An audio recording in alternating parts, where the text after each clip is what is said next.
Oh, ever living.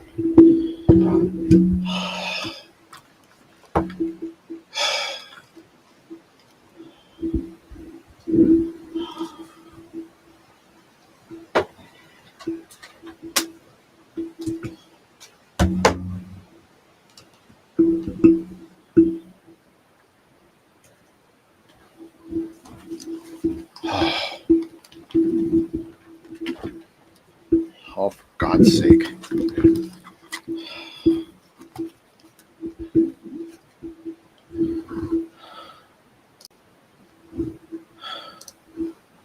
I was unfurling the spaghetti.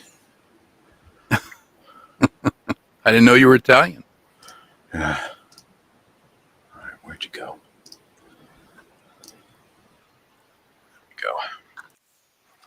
Video's already up. Just 2 minutes for sound. I have much to catch you up on, sir. I spent all day Friday in the hospital. Oh.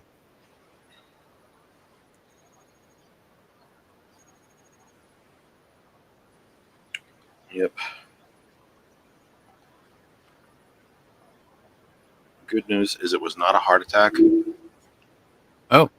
The bad news is it was not a heart attack. So I have no idea what's wrong.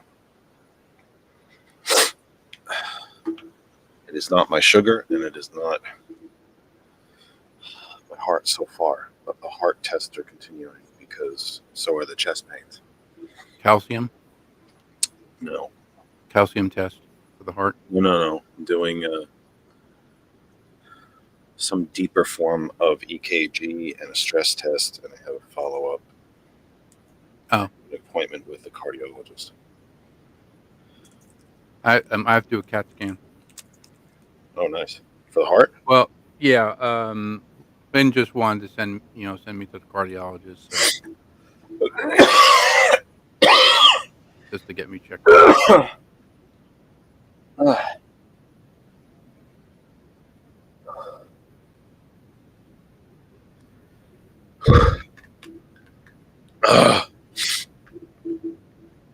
Oh boy. Oh, 6:01. Maybe we should So light this candle. maybe I should. Did you say light this candle? Yep. My thing's on. That's fine. Maybe we should light this candle. Maybe we should light this candle. Mission control, permission to relieve myself. God, what a great movie. What a underrated great movie. I know. Audio is up. Kickoff. Kennedy, Kennedy, Kennedy, Kennedy, Kennedy, Kennedy, Kennedy, Kennedy, Kennedy, Kennedy. Do you want a man for president who's seasoned through and through, but not so doggone seasoned that he won't try something new? A man who's old enough to know And young enough to do. well, it's up to you, it's up to you, it's strictly up to you. But it's Kennedy, Kennedy, Kennedy, Kennedy, Kennedy, Kennedy, Kennedy, for me. Kennedy, Kennedy, Kennedy, Kennedy. Do you want a man with spirit who is not afraid to fight? A man whose record shows that he will fight for what is right.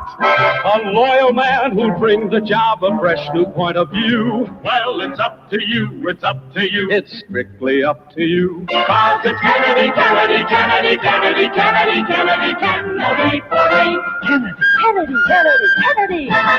And do you deny to any man the right he's guaranteed to be elected president, no matter what his creed? It's promised in the Bill of Rights to which we must be true. So it's up to you, it's up to you, it's strictly up to you. And it's Kennedy, Kennedy, Kennedy, Kennedy, Kennedy, Kennedy, Kennedy, for me. Kennedy, Kennedy, Kennedy, Kennedy. Do you like a man who answers straight, a man who's always fair? We'll measure him against the others, and when you compare, you cast your vote for Kennedy, and the change that's overdue. So it's up to you, it's up to you, it's strictly up to you. Kennedy, Kennedy, Kennedy, Kennedy, Kennedy, Kennedy, Kennedy, Kennedy, Kennedy,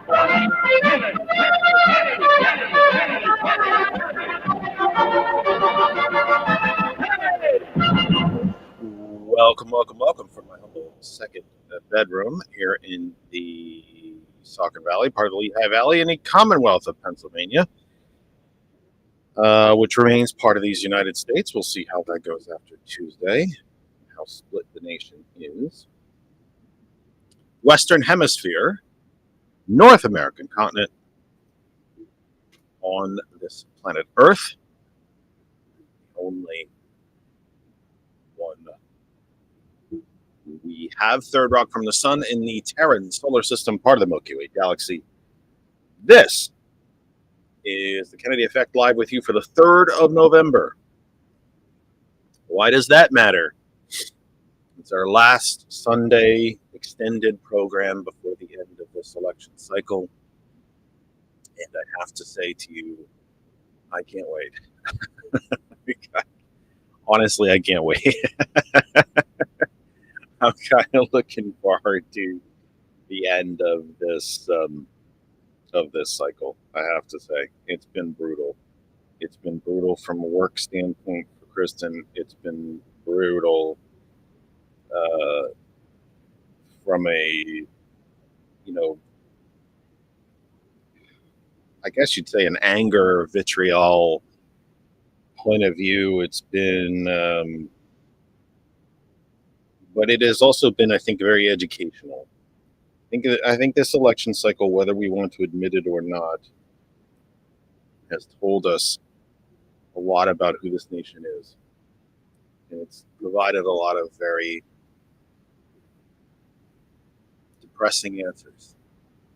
It's provided a lot of, it has shined light into the dark corners that we don't like to look at as a country, as a community, as a society. And it has, and in a lot of those dark corners, we have seen the creature scurry. This is not being in a shining light for this country. This election cycle will not go down in history as one of our finer moments. We still have a chance to rescue it. In my humble opinion, we still have a chance to rescue it. We still have a chance to see where, who comes out on top of this and how, and at least get it to a point where we can perhaps look back on it and say, actually, that was one of our better moments. But so far, not so much. The very, very open racism that we've seen, the very hard right turn toward fascism, the open threats of violence and war and civil war that we've seen. It's not great. It hasn't been our best moment, but maybe it still can be. And that depends on how we end up. What I think will probably be this week. I would be pretty stunned if we went to bed anywhere in this country, from New York City to the Hawaiian island chain. I would be surprised if we went to bed on Tuesday into Wednesday morning, knowing who the president is. I suspect that we will not. I think we'll know who most of the House members are. I think we'll know who the majority of the Senate is. State legislatures, I think, will be pretty well wrapped up.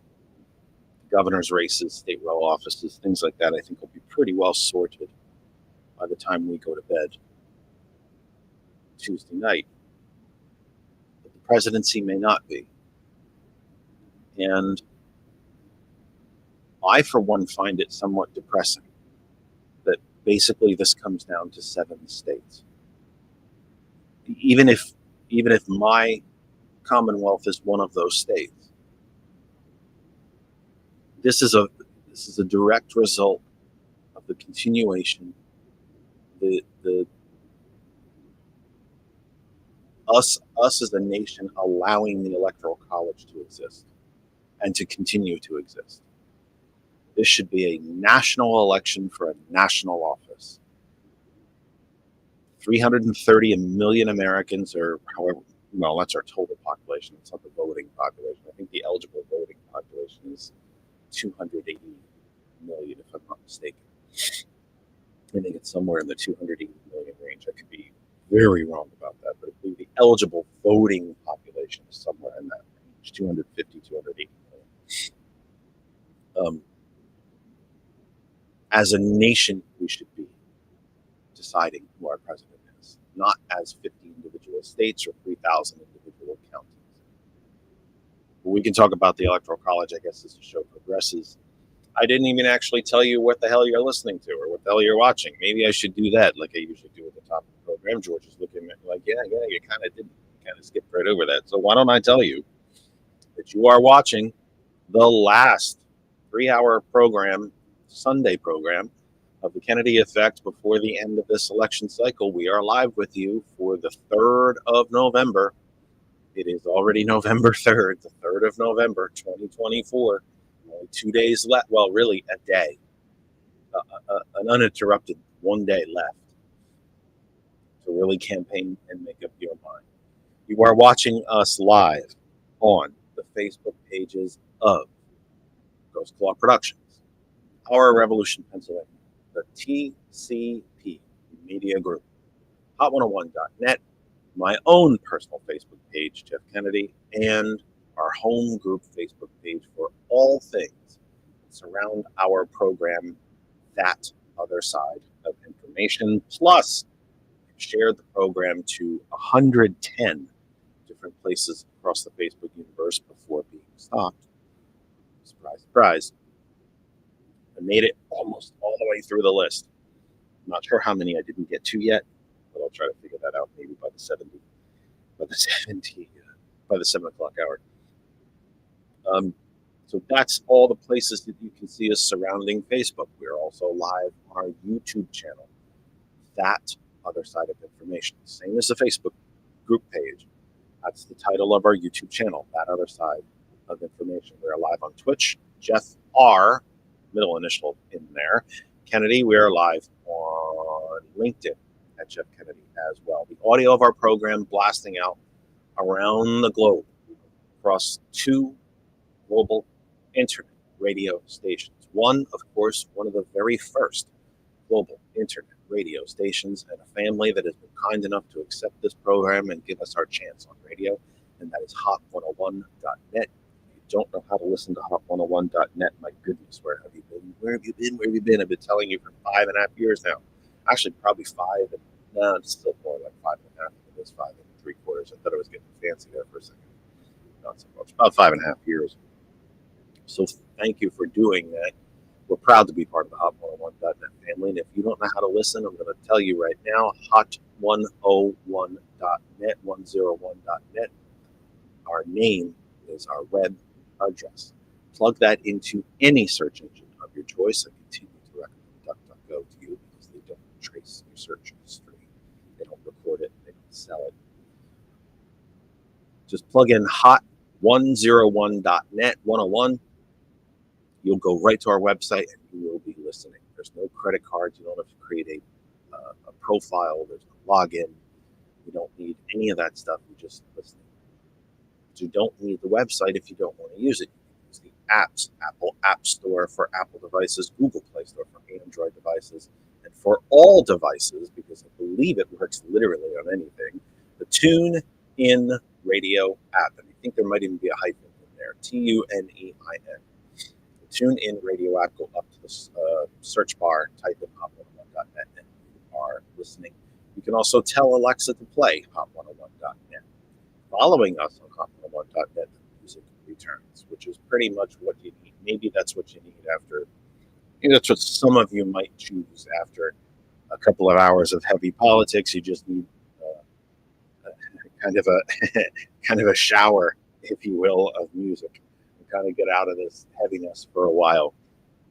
We are also, of course, on one of the world's newest global internet radio stations, one I'm proud to be partner, co-owner of, and that is GCPR, Ghost Claw Productions Radio, .live, gcpr.live. The link is in the chat. Please go to the website, check us out. We have new shows starting. Our healthcare show has already started. I believe they've done 2 or 3 episodes now, if I'm not mistaken. Healthcare stories. Or for your healthcare. Sorry, it's for your healthcare. Healthcare stories is what we were originally thinking of calling it. And then somebody came up with something a hell of a lot more clever than that, and we went with for your healthcare. They've done 2 shows so far. You said, is that what that? Or were you giving me peace? Was it a peace sign, or were there 2? But it was a peace sign. 2. I could use some peace. No. Yeah. I could I could do it this way, or I could do it this way. This and is some peace, people will but know what this, and some people will know don't- what this means. If you're from, as they say in the old world, if you're from the continent, you know what this means. I learned that from Matt. Matt did too. Matt taught me that one. I did too, and it's absolutely brilliant because I can use it. Most people don't know what it is, but I still get that feeling out in my head, and then I get all the emotions out. But yeah, anyway, GCPR.live. Listen now, following us on GCPR.live tonight, Sunday, The Villain's View from 9 p.m. Eastern. T. Nathan from 11. Conversations with T. Nathan from 11. Thomas returns to kick off the most important week on the calendar, really. Election week 2024. Thomas returns from 8 a.m. tomorrow morning with the sound of coffee. All of that on GCPR.live. And listen, you might think, I haven't had anybody really complain to me about this, which I think is cool. And that includes folks from GCPR and folks from Hot 101. Well, isn't it conflicting of you to be on these 2 stations at the same time? There's a lot of hours in a week, folks. And there's a lot of hours. GCPR is still new to this, right? We're 3 months in. July. Yeah, we did July 1st. So August, September, October. So November 1st was 3 whole months we've been into this. There's still a lot of hours of the day that live programming is not on GCPR. However, if you listen to us, you will know that our programs repeat and you can always catch up on them. So there's a lot of hours in the week.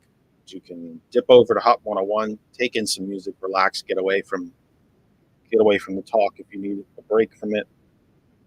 When you're ready for talk to come back, we're here.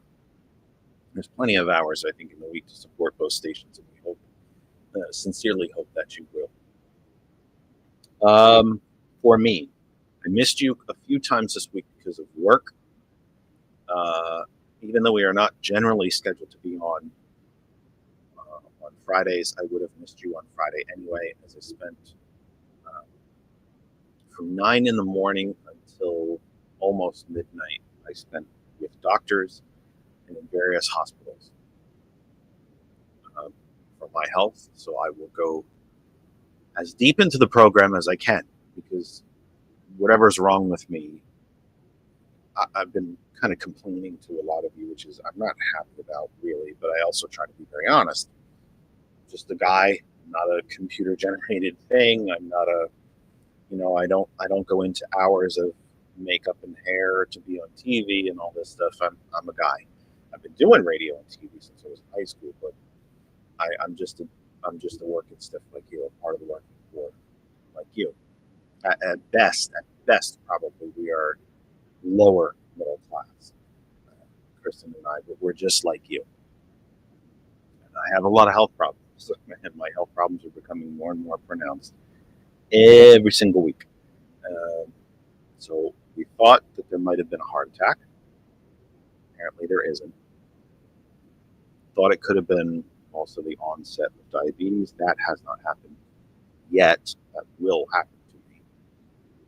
But something's properly wrong. I can't keep any air. I can't, not just because I seem to be a little bit stuffed up right now, but I can't breathe. I have a hell of a headache starting. I can feel it coming. And chest pains. So we've been dealing with that for about 2 weeks now. And having them actually right now, as we're sitting here, that I am short of breath and I'm having chest pains. So we'll go as long as we can go. We very much want to hear from you about what your experience has been through this election cycle. How have you found it? How have you, and we've asked you this before, but it's been, we get a hell of a lot of responses, unfortunately. But I'd like to know what you have been experiencing, especially as we come to the close of this. How many text messages? How many phone calls? Are you sick of the commercials? Do you like the commercials? Do you hate the commercials? Do you think, have you seen any cool campaign signs or billboards? Some that are clever or funny, or some that are just downright disturbing to you? Or how has your voting experience been if you have already voted? If you have not, like me, I'm going to the polls on Tuesday. Are you prepared to go to the polls? Are you the weather here in Lehigh Valley is supposed to be damn near perfect. No chance, literally no chance of rain. Sunny, and I think the high of maybe 72 or 73. So we will have no excuses here in the valley anyway, eastern half of PA, not to go vote. But in the various places in the country and around the world that you are, what has been your voting experience?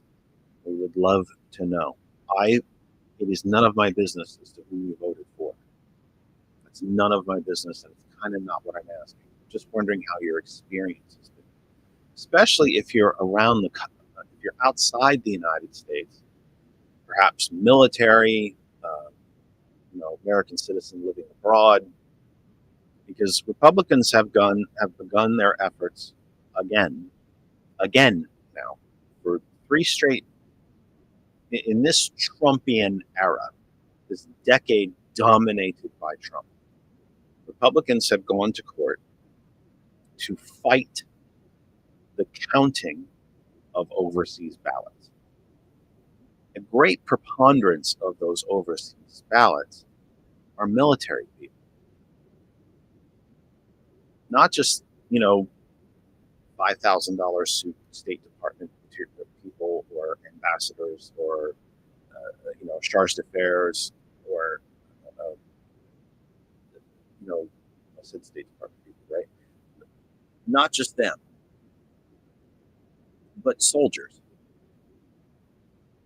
Regular on the ground soldiers.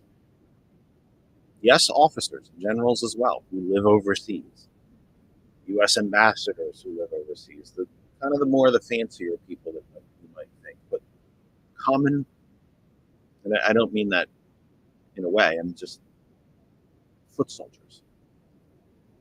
And Republicans now for 10 years, again, since the onset of this Trumpian era, have preemptively gone to court to make sure that those ballots from overseas don't count.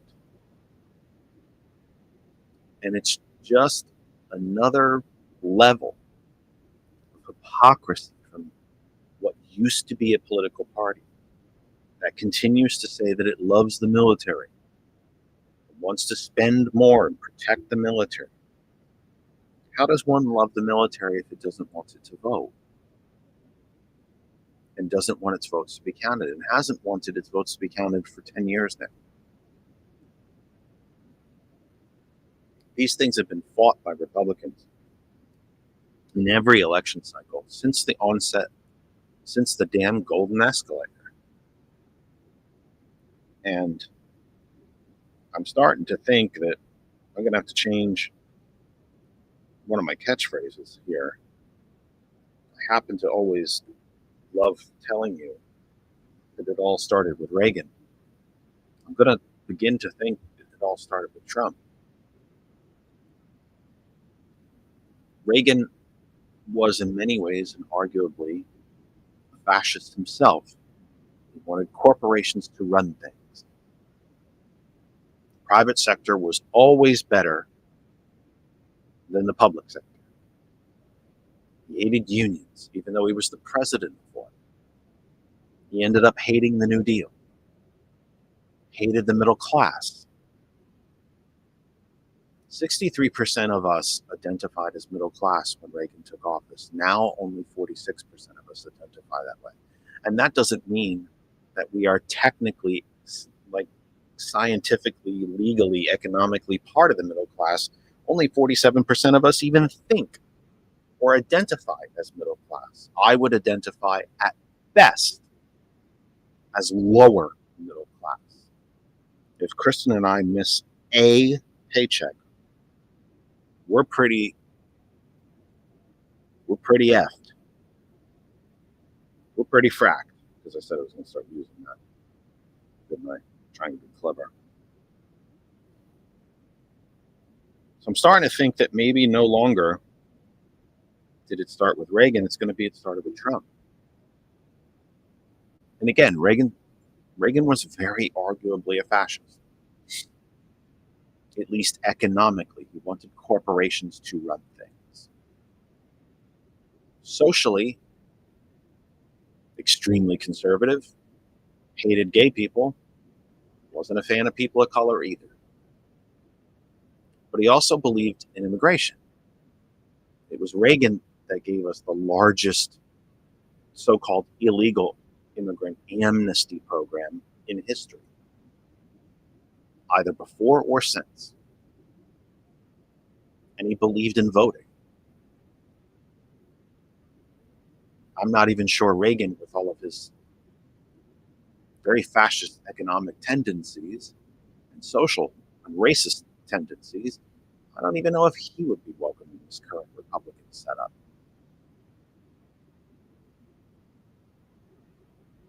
But we still have a chance for all of you who may not have voted yet to do something different. And we have a chance to end this. I still very much believe. Well, I'll back up. What a shock. I'm gonna start at a thought and then I'm gonna back up, because geez, I never do that. Trump is soundly defeated Tuesday. He himself has said this is his last campaign, win or lose. But if he loses the Electoral College, Kamala Harris is elected, because he's going to lose the popular vote, period. Even Republicans will tell you he's going to lose the popular vote. There's no one, left, right, or center, who seems to think in any level of honesty that he can win the popular vote nationwide. He can win the Electoral College. And his campaign has been geared toward that the entire time. You can go to New York City and say that the island of Puerto Rico, where Puerto Rican Americans live, is a floating pile of garbage, because what do you care? You're not going to piss anybody off in New York that you haven't already pissed off. We've known about Trump for 40 years now. And he's not going to win New York. He doesn't have a chance in hell of winning.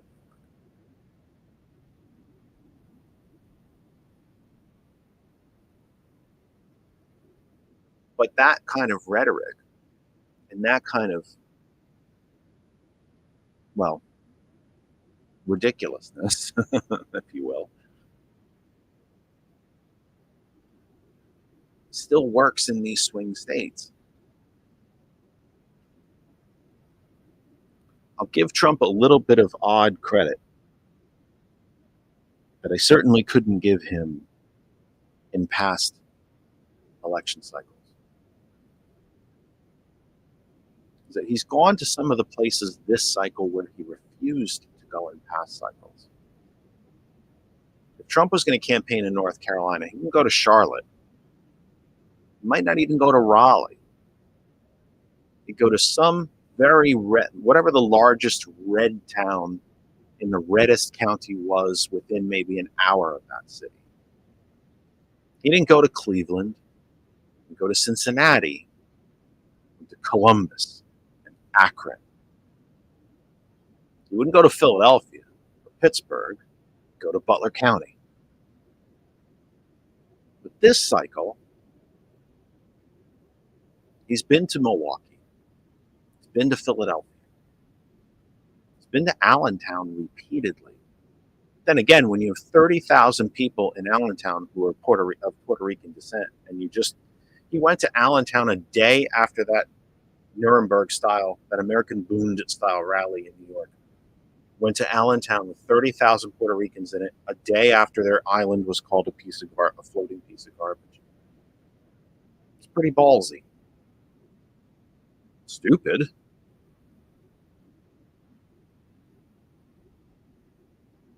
But we still have a chance on Tuesday to end all this.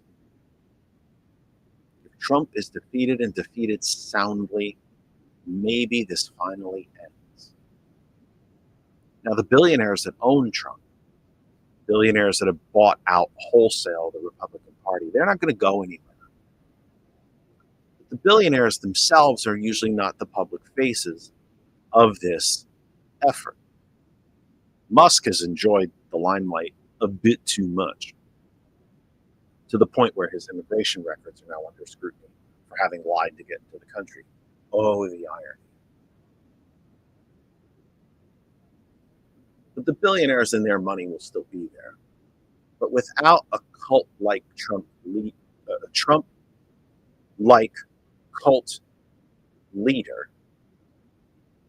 maybe this is when this wave of insanity finally hits the rocks on the beach and breaks apart.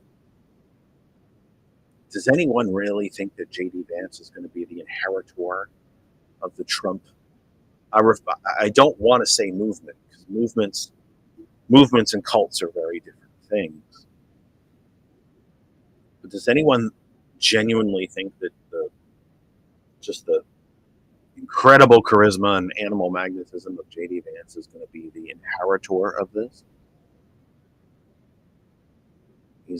Ted Cruz has disappeared for 10 years. Marco Rubio is irrelevant in his own party.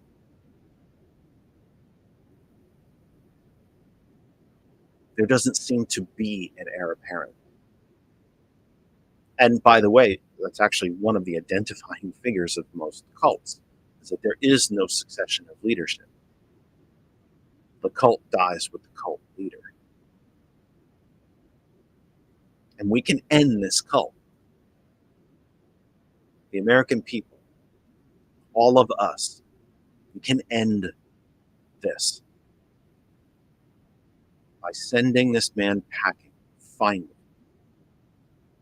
And then, because he won't be in the White House anymore, sending him to jail.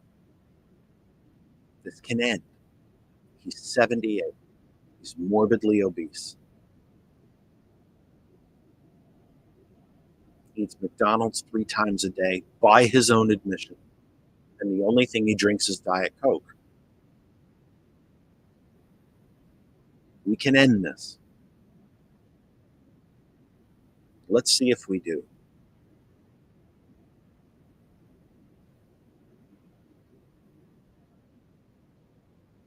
You are watching The Kennedy Effect live with you for the 3rd of November, 2024.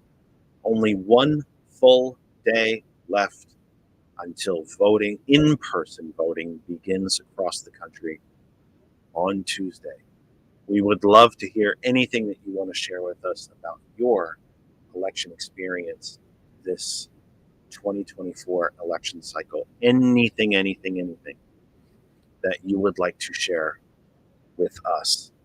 Your voting experience, if it was mail-in, absentee, if you voted early in person, your experience with canvassers or campaign commercials or yard signs, anything like that, billboards. Have you seen any good ones, clever ones, funny ones even?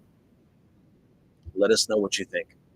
We'd like to know what you think about this cycle, what your experiences have been, and we just would like to. We'd like to know how it's been going for you.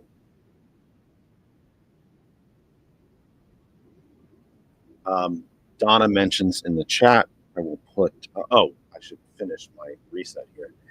You can watch us right now live on the Facebook pages of Ghost Claw Productions, the TCP Media Group, Hot101.net, and Our Revolution, Pennsylvania. We are also live on my personal Facebook, Jeff Kennedy, and of course, as always, our home group Facebook page for all things that surround this program, the articles that we post, the topics we talk about, that other side of information.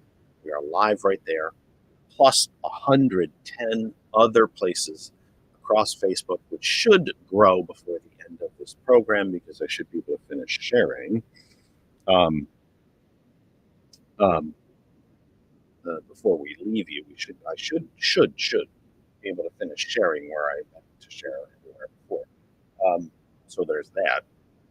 But we are at 110 places across the Facebook universe, and I should quickly say to all the folks across that Facebook universe, whether your group is large or small, national, international, local, or regional, whether you are just, I say just, which in a non,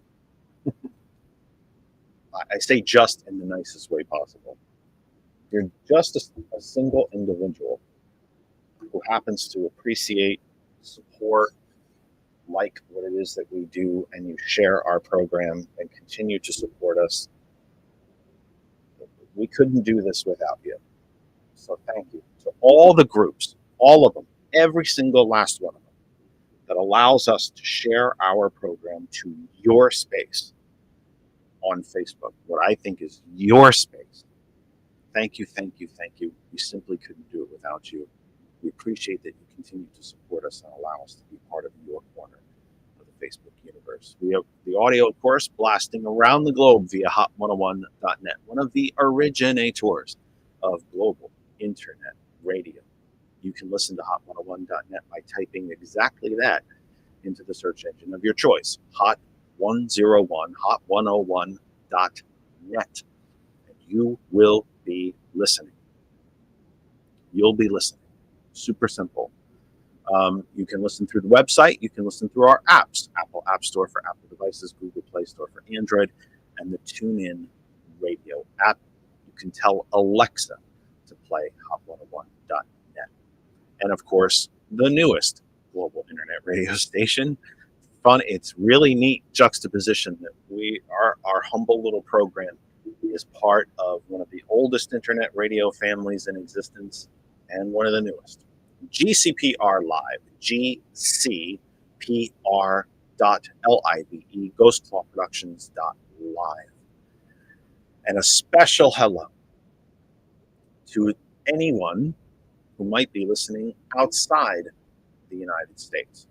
We have found in our very early analytics that GCPR actually does pretty darn well outside the United States. So a very special hello to all of you who might be outside the United States tuning in to us right now. We appreciate you being there. We would love to hear from you.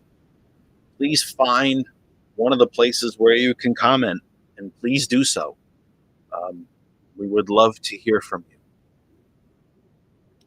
Comment, call. Well, I wouldn't ask people outside the U.S. to call. That's not going to be cheap. That's probably going to be pretty darn expensive. That's kind of a lot to ask. But Facebook is free and YouTube is free. So comment wherever you'd like. We would love to hear from you if you're outside the United States watching this right now. I also forgot to mention we are live on YouTube. YouTube.com/that other side of information. That is our YouTube channel. And we are live on our LinkedIn, Jeff Kennedy, and our Twitch, which is Jeff R. Kennedy.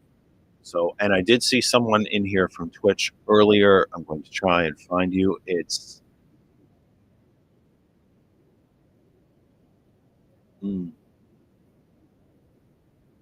screen name starts with Luna. I'm not gonna. I think it's Luna Echoes. I think I'm saying it right. Lunar Echoes. Oh, that's cool. Lunar Echoes. I can read. It takes a while, especially having chest pains, and those pains are now beginning to radiate down my arm. Lunar Echoes. That's a very pretty screen name. That's a neat screen name. Who said hello earlier about?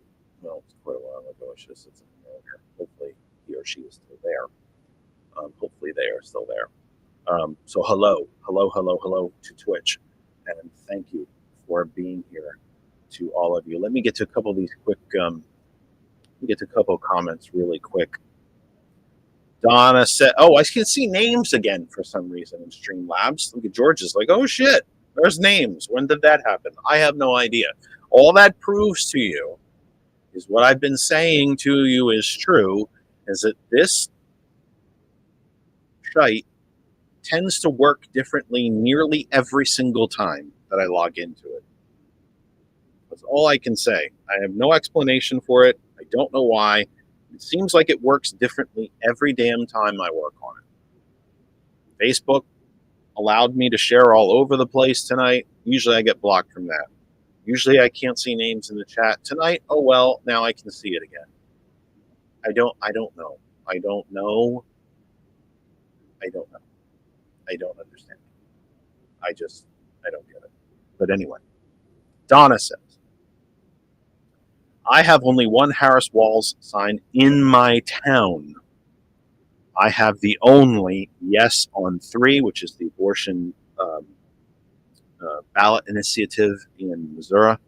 I have lost several so-called friends because of my ideas are not their ideas. And I've noticed that there are a whole lot of men on the side of freedom and democracy, but the ones who are not are mean, rude, and nasty. I am also, I am so ready for this all to be over. Pray Kamala wins. Told my husband if she loses, I will probably cry every day. I can't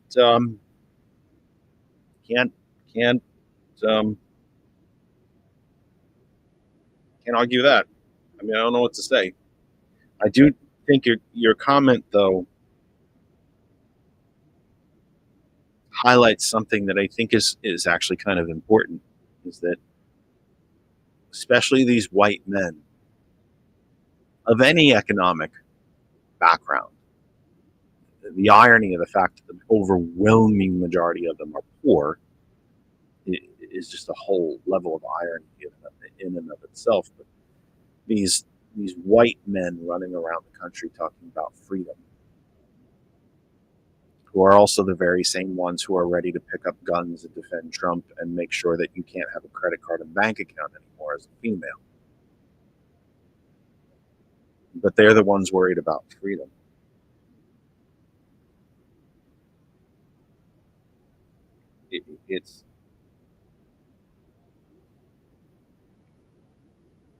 There are so many in the 5.5 years that we've done this program, the number of times that I have had to highlight and the time that I've spent on the hypocrisy, the massive hypocrisy of Republicans and Republicanism is just I don't even know what to say for that. It's insanity. And they're supposedly the Freedom Party, but they don't want women to be full citizens. They don't want people of color to be full citizens. These white people running around defending freedom and democracy are all voting for the man who's promised to end democracy. They all hate immigrants, even though they're every single last, unless you are indigenous to this land, Every single human that is a resident of this country right now can trace themselves back to immigration at some point. Whether your family came on part of Columbus's first expeditions or the Mayflower, or you're the first generation to come here. Unless you're indigenous to this land, going back to the Ice Age and the land bridge from Alaska to Russia, unless you can trace yourself back that far as indigenous, we are all immigrants. So these people running around the country talking about closing the border and ending immigration, how the hell did you think you got here? You fools. The ignorance is staggering. These people running around talking about Democrats are going to raise my taxes. Republicans have raised your taxes. They've either done it directly through actual tax increases, or they've done it incorrectly by starving government of money, by slashing taxes on corporations and rich people. And you've been left to make up the money. And you're too fucking stupid to know it. But you're the ones who think Democrats are raising your taxes.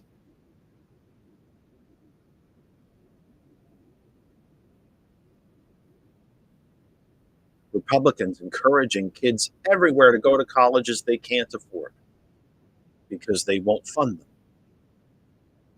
But we also won't help you out with the student debt when you're done. And we sure as hell aren't going to help you find a job with the degree that we told you you had to have. You must carry that child to term. Once you do, and the economic effects of having that child, oh, well, too bad. We're going to make sure that you have to work 2, 3, and 4 jobs. You can't afford childcare. Can't see a doctor. Can't afford that either. Can't afford education. But damn it, you better have that baby. You know, if there's one topic that has really carried through the length of the entire history of this program, hypocrisy sure as hell is one of them.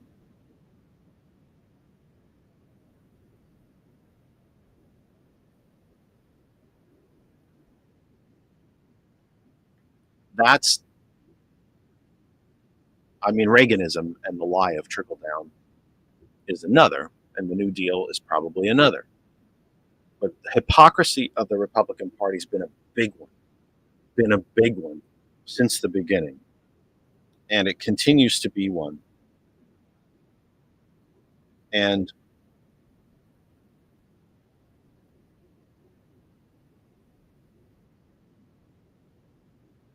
it's all part of the mystery of this cult.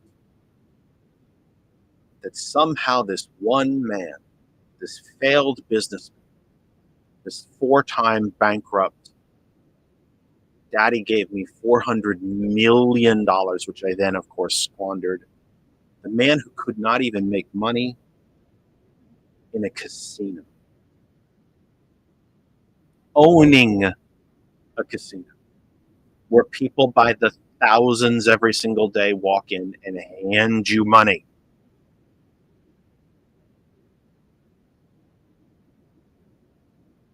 How this man who's convinced so many so-called Christians that he was literally sent by God, the man who's been married 3 times, had children that he's paid to have aborted, divorced twice, found accountable for rape, but he's somehow been sent here by God. I am fascinated by this cult. It bothers me. I wouldn't say it scares me. If they come for me, if black suited troops came up the steps tonight, I wouldn't be stunned. Or they'll come for me after, if he should somehow steal this thing, or even legitimately win it. Maybe then they'll come for me. And that won't surprise me. I am fascinated by this cult. It fascinates me. I cannot understand how someone with flaws so evident, with a history so easily researched, the facts are all out there, has somehow convinced 40% of this country that it's all a lie.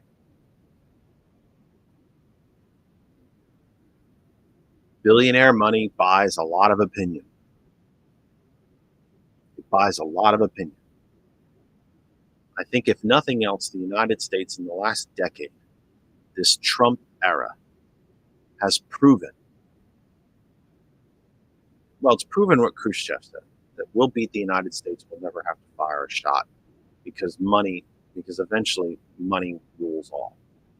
And they care much more about money than they care about anything else. Well, that's the billionaire class. They care much more about money than anything else. Think about what Musk has done, being so public in this cycle. He has spent hundreds of millions of dollars to end democracy. Now, he didn't grow up in a democracy. He's used to fascism. He's used to dictatorship. He grew up in white apartheid South Africa, where whites were, I think, and I'm going off my memory again, maybe 20% of the population, but in complete control of the country. Blacks could not vote, they could not own property, they could not own businesses. It was the Confederate South in South Africa, sans the slavery, or at least the formal slavery. It was a complete apartheid state. That's the nation Peter Thiel grew up into. They know suppression. They know racism. They know fascism. They grew up in it. And now they'd like to bring it here. These people aren't going away.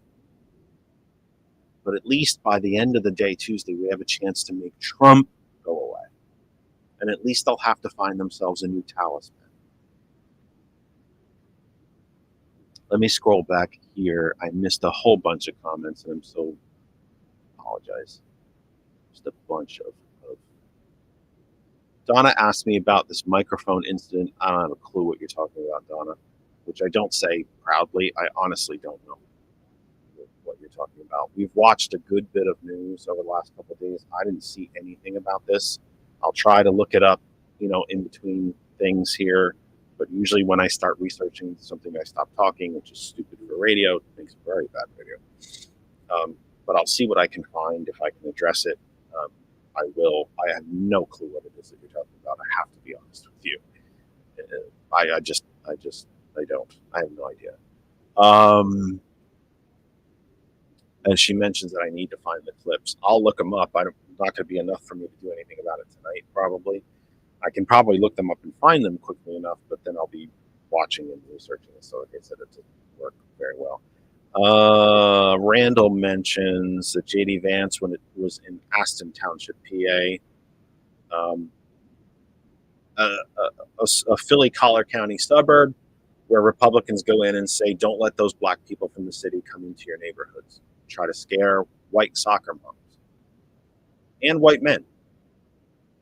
Ooh, Philadelphia's not that far. Ooh, Black City. Ooh, they're coming. They're coming. They're coming to get you. They're not coming to get you. They're not coming to get you. And here's an even sadder thing. That the outright open racism of that line of attack, that so-called campaign talking point, has become so normal. I didn't see any reporting about Vance in PA today because it's become so commonplace and so normal. We don't even talk about it. That when Vance says people from the cities are moving into your areas, we know what he means. We know exactly what he means, and it's not even news anymore. how far have we fallen? How far behind are we? How adrift from the idea and ideals of this nation have we become? Stuff like that isn't in the news anymore. Dear God, what has happened to us?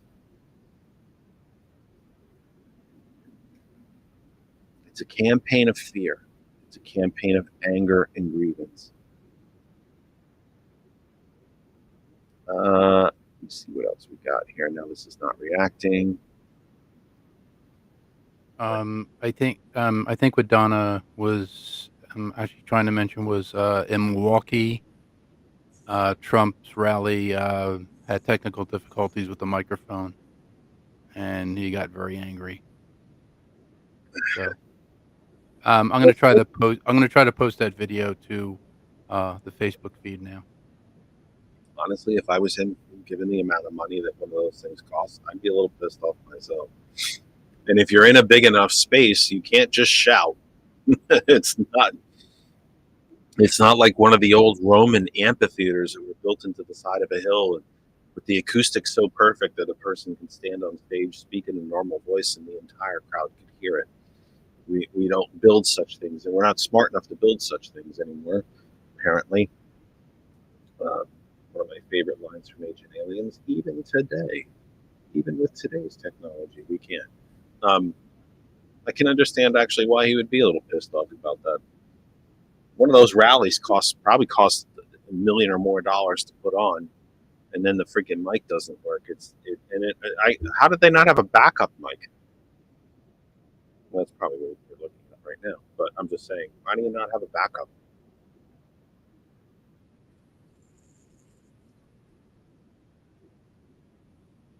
Well, I'm getting profoundly thirsty here. Mike mentions that male friends in Mississippi. Ooh. Odd. My male white friends here in Mississippi are voting for Kamala like me. I watched Jordan Klepper of The Daily Show. I don't know how Jordan Klepper hasn't gotten violently attacked yet. And dear God, I don't want that to happen. I'm not trying to suggest that I do. I just find it. I mean, these folks, Jordan Klepper's been doing this for 10 years too now. I can't imagine that they don't know who he is. And he makes them look foolish every single time. I can't imagine. It's almost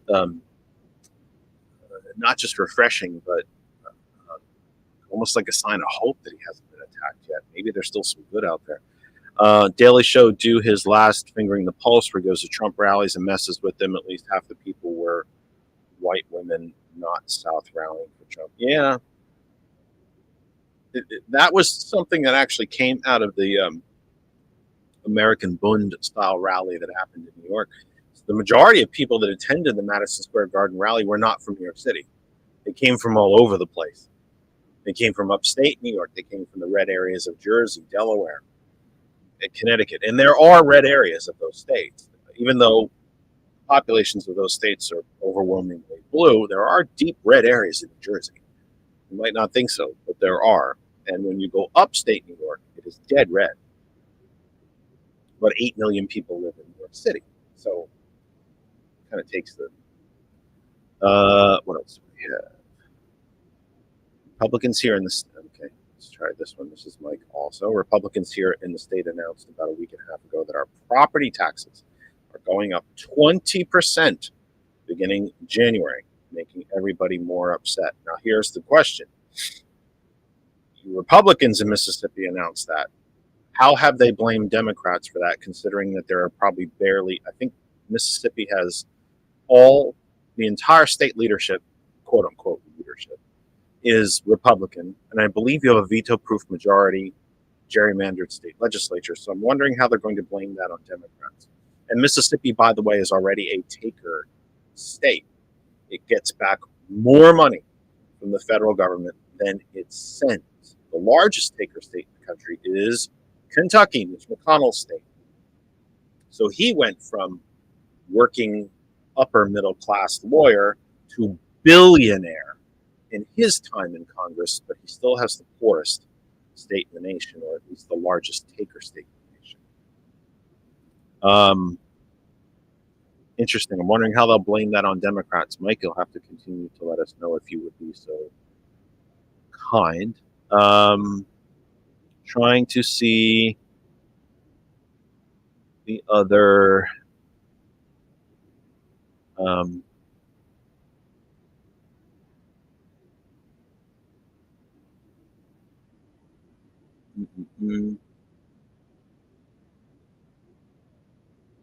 don't. This is Mike again. I think commenting on the fact that I mentioned that Trump rarely goes to cities, although he has gone to cities this time. Trump is locked out of a lot of city locations for rallies because of his campaign. His campaign still owes money from 2016 and 2020 and can't secure them now. I think I read that he had a rally at airport hangar. Some do airport hangars, honestly, just for the convenience of logistics. They can land the plane, get off, walk on stage, speak, get on the plane, and leave. Sometimes it's just for the ease of logistics, but I understand entirely what you're talking about. Yeah, I wonder how much money he owes the city of Allentown. He's been there repeatedly. There was supposed to be this Trump convoy of trucks, and the big country trucks with smokestacks, and they're 8 feet off the ground, and they get about 12 gallons a mile. It's supposed to be a caravan of them driving around the Lehigh Valley all weekend, blocking traffic just because they can. I haven't heard any reporting on what they actually did, if they made a difference, if they bothered anybody. I always find it interesting how we hear about such things, and then they don't actually come to pass, or if they do, it's usually never what we think it's going to be, or what they say, what they tell us it's going to be. So I will have to have a look for that later in the week to see what I can find about it. And they weren't coming necessarily to campaign for him or to try to convince anybody else to vote for him, just to make life a pain in the ass for people that live here. It really kind of was all it was about. It's pretty frightening. Not to actually make a difference. Well, make a sad sort of difference, make a bad, angry sort of difference. But anyway, so we have reached 7:01 Eastern Time. 7:01 Eastern Time here in the Lehigh Valley. It is November 3rd. You're listening and watching the Kennedy Effect live for 3rd of November, 2024. We're only another full day away from all of this being over. And, one other thing I'd like to ask you about is whose election coverage will you be watching on election night? If you are going to watch the news and comment, or if you're going to be watching the election coverage at all, some people don't. If you plan to, who will you be watching? MSNBC, CNN, Fox, NPR, PBS. Brian Williams is actually headlining live election coverage on Amazon Prime. What will you be watching on election night? I'd be curious to know. We are live right now on the Facebook pages of Ghost Call Productions, the TCP Media Group, Our Revolution Pennsylvania, and Hot101.net. We are live on my Facebook, Jeff Kennedy. We are live on our home group Facebook page, That Other Side of Information. We are live on YouTube. Oh, and 110 plus something other places along the Facebook Milky Way, so to speak, as well. We are live on YouTube at That Other Side of Information, our YouTube channel. We are live on LinkedIn at Jeff R. Kennedy. We are live on, Jeff R. is the Twitch. Sorry, Jeff R. Kennedy is the Twitch channel. We're live on LinkedIn at Jeff Kennedy as well. The audio of the program, of course, going out to two global internet giants. I'd like to think we're giants. We're getting there, right? One of the originals. Hot101.net. Our name is our web address. You need no account login or anything to listen. You can simply find us and listen. It's that simple. Hot101.net. If you can connect to the internet anywhere below, on, or above Earth, you can listen to us. You can also listen to GCPR, really. If you can connect to the internet, you can hear us. Period. End of story. And you can hear us on any type of device. Desktops, laptops, tablets, phones. You can Bluetooth into speakers, earbuds, headphones, Bluetooth in the car, and you can also tell Alexa to play Hot101.net. We continue to be, after 5.5 years, continue to be a proud member, humble member of the Hot101.net family. We are also blasting around the globe on GCPR, Ghost Claw Productions Radio .live. That's the website, gcpr.live. Please check it out. Find out all about our schedule, hosts, show topics, listen to old shows. It's all there on gcpr.live. Following us on hot101.net, music returns on GCPR, The Villain's View from 9, T. Nathan from 11. Thomas returns tomorrow morning to kick off election week with you, The Sound of Coffee, from 8 a.m. tomorrow morning. Our plan here at the program is to be with you tomorrow night, and then Tuesday night, I believe. We have not solidified everything quite yet, but our plan Tuesday night, election night, is for the GCPR crew to get together with you live and talk about what's happening around the country, whatever stories we've heard about voting experiences, whatever results we might currently have or that we might have at that time, if any. Might not have any, but we will. That's our plan, to be with you Tuesday evening. I don't believe that we will take you deep into the night. It's kind of what the big networks are for. You don't really need us for that, to be honest.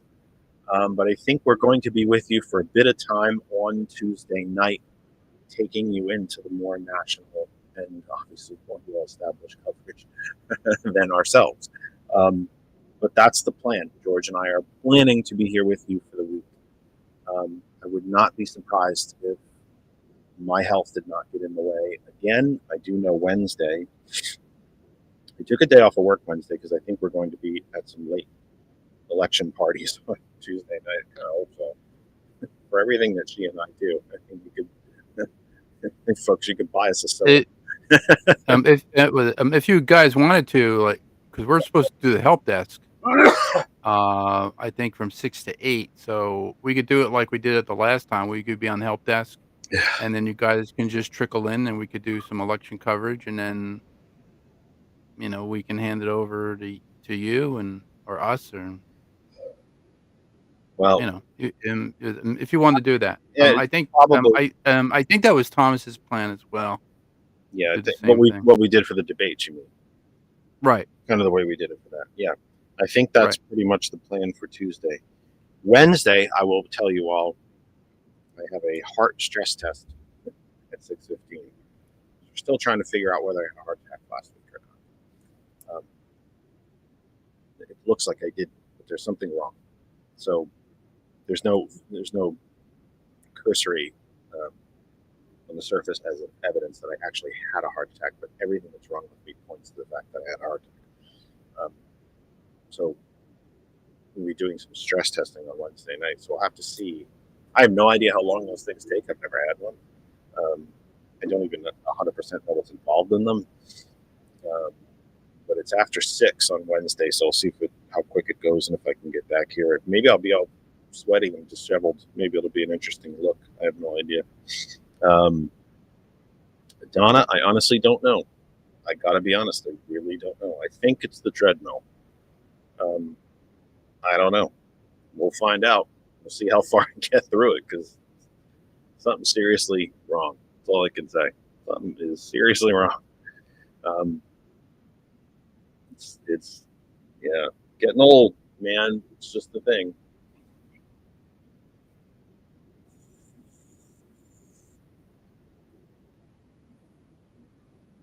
I also wanted to mention to you, just real quick, before I forget.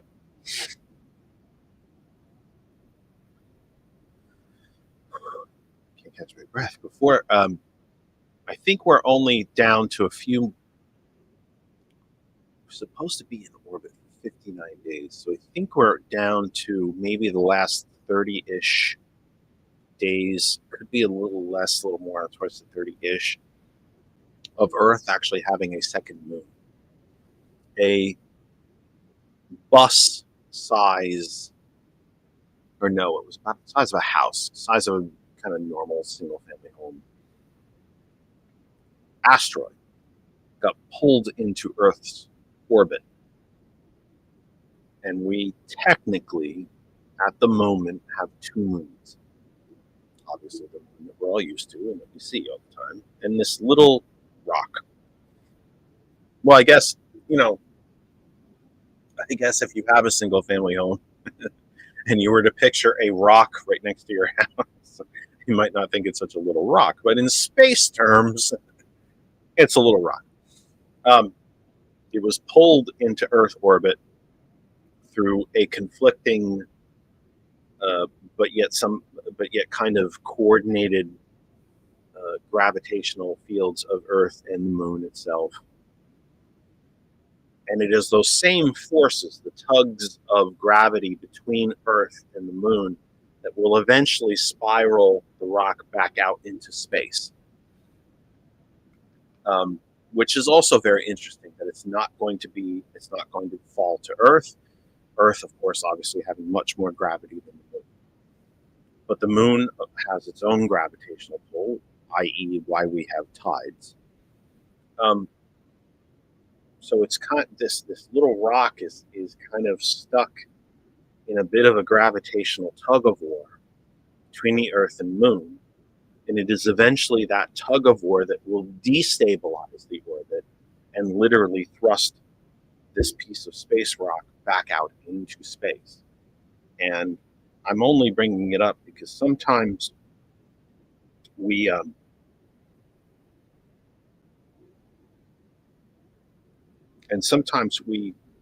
take a when we're deep into something like this, like an election, we tend to forget all other things. The universe is still functioning. Everything is still spinning. Earth is still rotating on its axis. That axis is still wobbling. We are still orbiting the sun. The solar system is still orbiting the center of the Milky Way galaxy. The Milky Way galaxy is still heading on a collision course with the Andromeda galaxy. Not that any of us will have to worry about it. I think that's about 4 billion years from now. The end of the sun is about 4 billion years from now, too. I don't think any of us will have to worry about that. But the things keep going. Things keep moving. We're just a tiny, tiny speck of what happens in this universe. And the universe itself continues to function and continues to move and orbit, and things are created and suns are snuffed out in nova and supernova, and sometimes they just very casually burn out. And new stars are created, and new planets are forming, and other planets are falling apart. And it's happening all across the galaxy, all across the universe. We're just a tiny, tiny speck of it. And even though this election cycle is dreadfully, dreadfully serious, it literally is the direction of the country. It is about the continuation of the existence of the country that we've known, and as we know it, that the universe itself still continues. If we decline into dictatorial fascism on Wednesday morning, or democracy is saved, the universe will continue. And sometimes I just think it's an interesting thing that we should broaden our horizons a little bit to look at other things.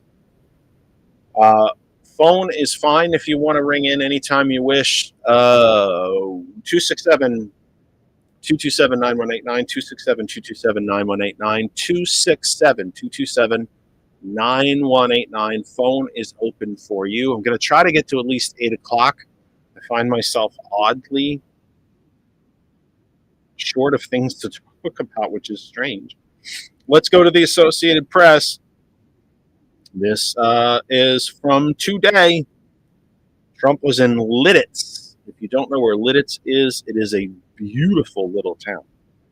About 20 minutes to half an hour, maybe not even that much, kind of northeast of Lancaster. And again, isn't it interesting? Lancaster, a very solid blue island in a very red county of Lancaster County, Lancaster City. So notice Trump doesn't go to Lancaster City, he goes to Lidditz. Just whatever. Headline: Trump talks about reporters being shot and says he shouldn't have left the White House after 2020 loss. Article is co-authored by Jill Colvin and Jonathan Cooper. Dateline: Lidditz, Pennsylvania. Donald Trump gave a profane and conspiracy-laden speech 2 days before the presidential election, talking about reporters being shot and suggesting he shouldn't have left the White House after his 2020 loss to Democrat Joe Biden. In remarks Sunday that bore no resemblance to his standard speech in the campaign's closing stretch, former president repeatedly cast doubt on the integrity of the vote and resurrected old grievances about being prosecuted after trying to overturn his defeat 4 years ago. Trump intensified his verbal attacks against a, quote, grossly incompetent national leadership and the American media, steering his rally in Lancaster, PA, at one point onto the topic of violence against members of the press. GOP nominee, and we should stop calling Republicans the GOP. There's nothing grand about their party. There's nothing grand. It's old. It's old. There's nothing grand about it. Not anymore. Randall, you're right. I forgot to turn the Do Not Disturb off. George, note for future programs, please. Very difficult to take calls when I've disabled the phone line. I'm fired, I guess. No, I probably should be fired myself because I'm the one that controls it. I should probably be fired myself or put on some sort of suspension, which I'd be happy to take, by the way. GOP nominee for the White House noted the ballistic glass placed in front of him at events after a gunman's assassination attempt in July at a rally in Butler, Pennsylvania. Trump talked about places where he saw openings in that protection. It was the second time in recent days that Trump has talked about guns being pointed at people he considers enemies. He suggested former U.S. House member Liz Cheney, a prominent Republican critic, wouldn't be willing to support foreign wars if she had 9 barrels shooting at her. Within less than 48 hours before Election Day, Trump continues to promote falsehoods about elections and argue that he can only lose to Kamala Harris if he is cheated, even though polls suggest a tight race. Some of his allies, look out for this on Tuesday night. Some of his allies, notably former chief strategist Steve Bannon, have encouraged him to prematurely declare victory on Tuesday, even if the race is too close or too early to call. That's what Trump did 4 years ago, kicking off a process of fighting the election results that culminated in the January 6, 2021 insurrection at the U.S. Capitol.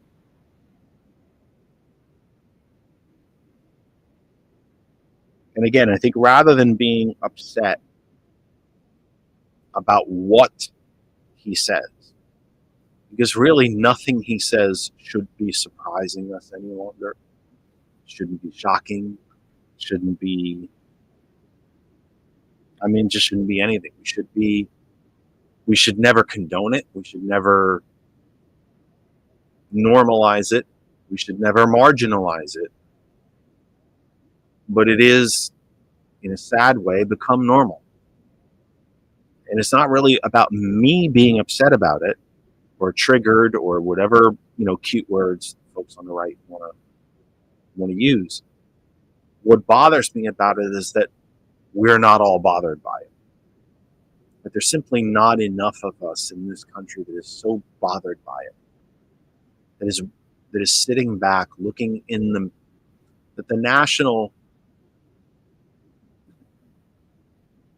that as a national consciousness, as a national community, we are not looking in that mirror and saying to ourselves,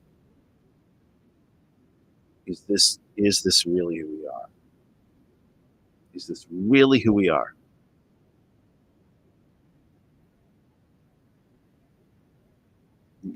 It really isn't about me.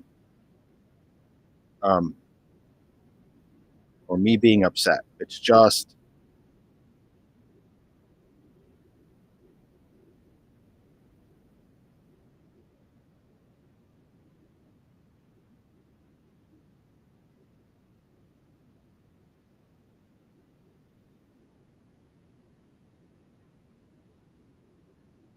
from the Associated Press, John Hanna, Scott McFetridge, and Michael Goldberg. Dateline, Des Moines, Iowa. I wanted to bring this up because the most reputable, nonpartisan polling company, agency, outlet in Iowa found Vice President Harris is up 3 points in Iowa. She actually has a chance of winning Iowa. A Democrat has not won Iowa, I believe. Oh boy, last Democrat to win Iowa might have been Bill Clinton. And if it wasn't him before that, it was probably John Kennedy. Iowa's a solidly red state and has been. Iowa's really one of those first Koch brother targets where they used their business knowledge to realize the places where they did not have to spend a lot of money to flip it. And Iowa was one of them. The Kochs took a real business approach to turning these states red and making them gerrymandering their state legislatures to veto-proof majorities and buying state houses. They took a real business approach to it. They went to the low population, low media, low information, low education states. Bought them all out. And Iowa was one of them. The poll came out this morning from the single most reputable polling outlet in Iowa. This is the outlet that all the national media uses when you're kicking off a presidential campaign for the Iowa caucuses. They know what they're doing. And even so it is still within the margin of error. I think the margin of error was like 3.4% or 3.6%. She's up by 3%. The fact that a Democrat's even leading Iowa is a story. And I hope it's a trend for the rest of the country.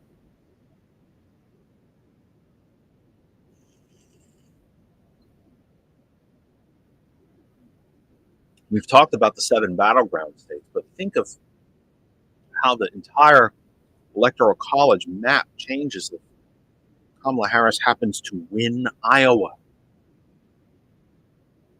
It changes everything. Not because Iowa has 1,000 electoral votes, God knows they will, but because it just changes the map. It changes where she could possibly lose and yet still win lose a state here or there and still win the presidency. It changes everything. And so we'll get to our article after Randall. Am I right? Nope. Nope, it's Mike. I just saw in the, I had a 50-50 shot. I had a 50-50 shot. Well, I don't know why most people don't call in. I don't either. I think I'm pretty fair. I don't know. I'm not going to yell at anybody. I'm not that smart. I was talking to George chatting with him earlier, I installed the Streamlabs app on my little $50 PC laptop, and I could come on video, and you wouldn't have to hold the phone up to the camera thing there. He believes, because you have a Mac and I don't, that it's impossible. But I happen to if you ever also wanted to think do that. because I run the web version of Streamlabs, not the desktop version, we found out that the web and desktop versions do not play well with each other. The desktop version is the one that they want you to use. It is the most up to date. It has infinitely more features and ease of use. And we have a subscription, obviously, for the radio station, but I cannot run the desktop on this old computer, which is why we launched the GoFundMe, which is to try to get a computer that the desktop version would actually run on. And I do believe that the desktop version has a separate guest capacity that, or I should say, I believe it has multiple guest functionality, and that if we just wanted to take a call, we could do that as opposed to a full-fledged on-screen video guest. This currently I can't do either. Well, I can have a full-fledged. Send me if you want to send the link like you do to people that you do have on video, I can run the desktop version on Windows, and it should work. But that's neither here nor there. I just was thinking of your poor Rivers holding up that phone and the poor audio quality.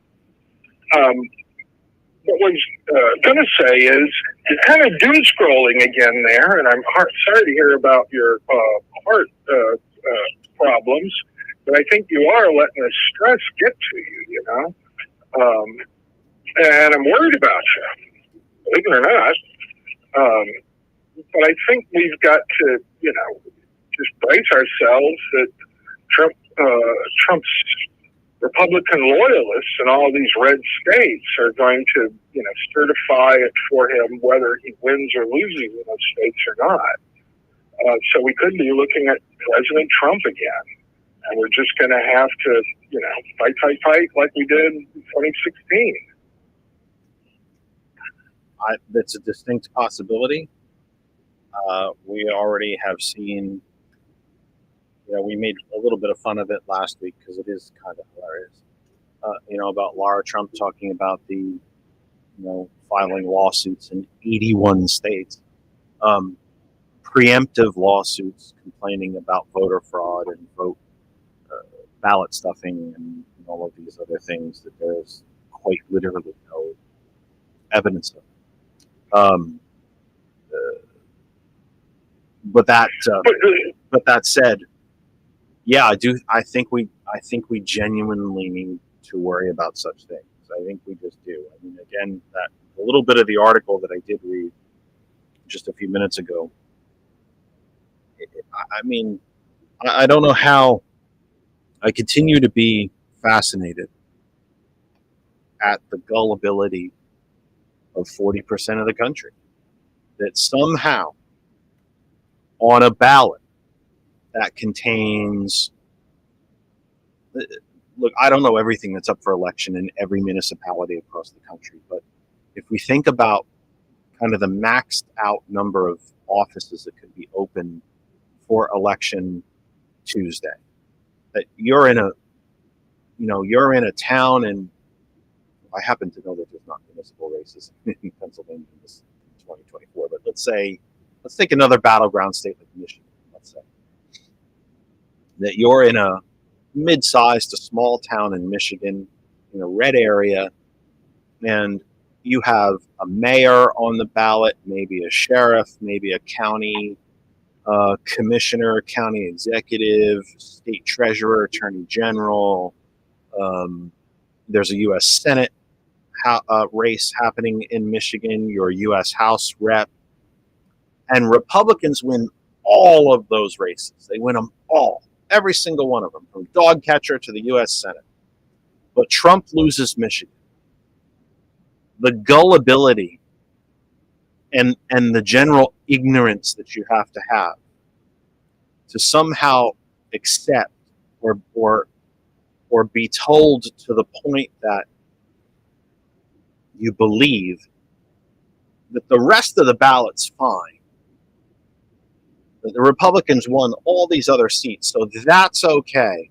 But somehow the devilish, secret intelligence department of the Democratic Party rigged the presidential election only. I mean, do you honestly think, folks, that if we were that smart and that powerful, and we clearly are not, that we wouldn't take the Senate? We wouldn't take the House? We wouldn't win these key governorships in places like North Carolina, where I think we're going to win it anyway. But that's not the point. That we'll let Republicans win all of these state legislative races and all these other races, but it's only the presidency that we're playing around with. Well, that's where, that's why I mentioned the Jordan Klepper thing. Those are so funny. And he went out with several guest people that he took along. My favorite one was Thomas Lennon, who used to play Officer Dangler on, I think it was Reno 911 or something. So he's there in his sort of California cop uniform with the hot shorts, and he's wearing the white cowboy boots, and he looks ridiculous. And he's walking around these Trump rallies with Klepper, and nobody raises an eyebrow. And Thomas, in character as Officer Dangler, is pretending to kind of be very pro-Trump. And people are taking him seriously. We talked to one guy at a booth who says that Trump is a time traveler. And they're like, Klepper is like, I'm sorry, what now? I've not heard this one before. The guy's telling Klepper and Lennon that he believes that Trump is a time traveler from the future, and he's come back in time to save us from ourselves. And that's why he knows he's going to win this time. And they're dumbfounded. And they go and talk to a huge gaggle of white women who talk about, I talk to Jesus every day, and I prayed about it, and he's sent by Jesus to save us from those Democrats. And these people believe crazy things, like that you have space lasers and control the weather, and that we never landed on the moon. I mean, one of the minor celebrity connection I have is I used to know one of Stanley Kubrick's daughters. And I asked her about this more than 20 years ago. I said, how did your dad feel about people that thought that he faked the moon landing for NASA? And she said, we were living there in England all that time. Dad never left. I think he sailed on the Queen Mary or something from England for the New York premiere of 2001: Space Odyssey. And when he left America, he never came back. If you watch 2001, it's the most amazing science fiction movie. But there's no doubt that none of the moon stuff in that movie looks anything like reality. It's very stylized. It's obviously fake. But people believe what they see, and they tell you something crazy. They believe it. Although the effects for the time were absolutely state of the art, and actually a little bit ahead of their time. They were. I mean, if you consider the era, time that the movie came out, the special effects were pretty extraordinary. Right, they but might not look, the moon. yeah, not the moon stuff. No. I mean, they also look dated now compared to things that with CGI and so on nowadays. Right. But you get my point. I mean, for the time period, right. It was pretty. The Mythbusters guys, right? The Mythbusters guys tried to test that theory, and they got NASA people. They had there's some big company that literally makes their dough off of building fake spacesuits that look like the real thing for movies. And Jamie and I can't remember the other guys. Jamie and Adam were dressed as in Apollo spacesuits, and they simulated the moon. They did it on a soundstage. They were on wires so that they could kind of bounce up in the air, and they overcracked the camera, and they couldn't fake it. You have to have CGI to get to that.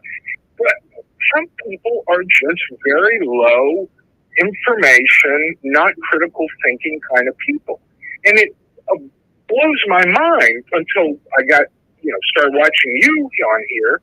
Pennsylvania would be, in any way be a battleground state. I figured that's like, Democratic Union, working class.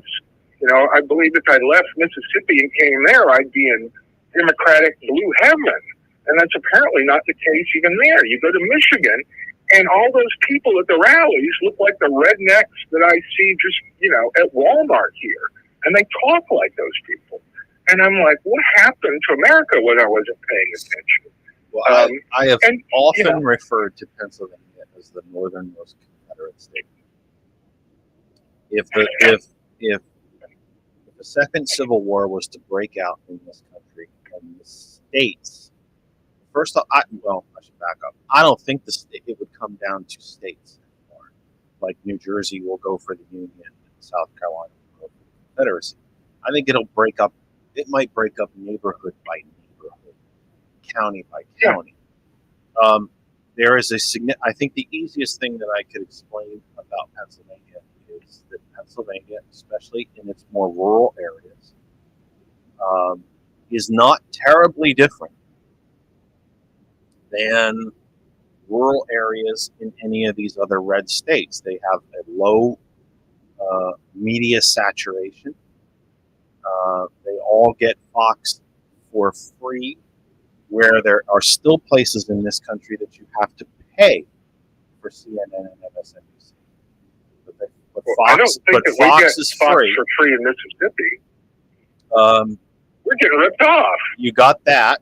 You have that part of it, and you also have these folks that you refer to, these middle class, working class, union Democrats for generations, at least from the New Deal onward, who have been convinced that it was Democrats that took everything from them, when in fact it started with Nixon and Reagan, and it's Republicans that took everything from them.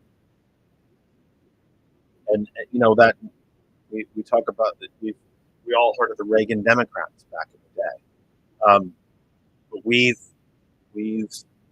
there are still large parts of the Commonwealth that think that it's Saint Reagan, but that Jimmy Carter, Bill Clinton, Barack Obama were the ones that took everything from them. And there is some legitimate complaint. The Democratic Party took them for granted and didn't do enough to continue to outreach to them, talk to them on a regular basis, keep up regional party offices, that local legislative offices are not open enough to people from the public to take in concerns and so on, and that those local offices were limited, some were shut.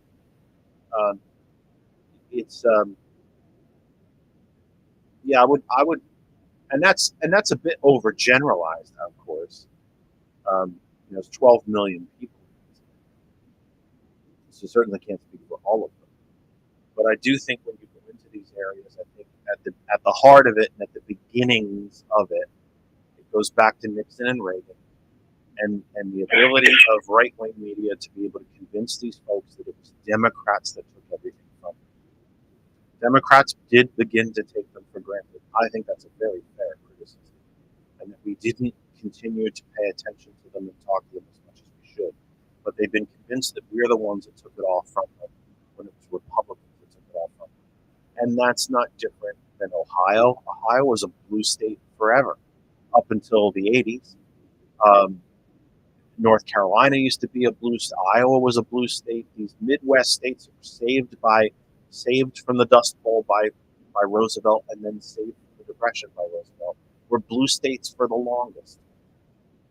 It took a lot of Republican money. Koch brothers spent a lot of money, but they spent it really smartly and turned all these states what I fear is permanently red. And they did it mostly through voter suppression and disinformation. Because they don't have a record to run on, they don't have a platform to run on, they don't have issues to run on, they don't have solutions, they barely have leadership. So you do it through different. They do have the remnants, the brilliance of Ronald Reagan's Southern strategy. It's a little remembered fact that when he announced that he was going to run for president, Well, Reagan came to Neshoba County, Mississippi at the Neshoba County State Fair at the beginning of summer. Oh, I think that's when that was, and announced that he was running for president. And he got the Jerry Falwells and all those people who were delighted to spread the word that he that announced he believed in Jesus, and Jesus is a Republican. And that is, when you watch those Trump rallies and things, you see that is a huge component. They'll paint him with Jesus's arm around his shoulder, and he's got Trump's got Superman muscles and stuff, and it's just the disconnect from reality is kind of evangelical Christian in a lot of America, it seems to me. Well, remember, Reagan did a public announcement and launch of his campaign at Ellis Island, Liberty Island, the shadow of the Statue of Liberty.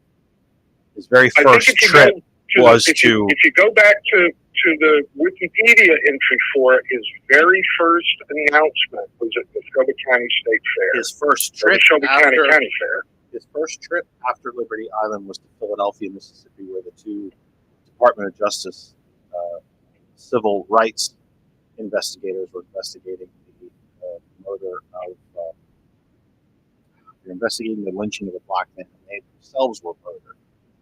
And Reagan went to Philadelphia, Mississippi, and started talking about how the federal government people need to stay out of the way and states' rights and so on and so on. He did that, yeah.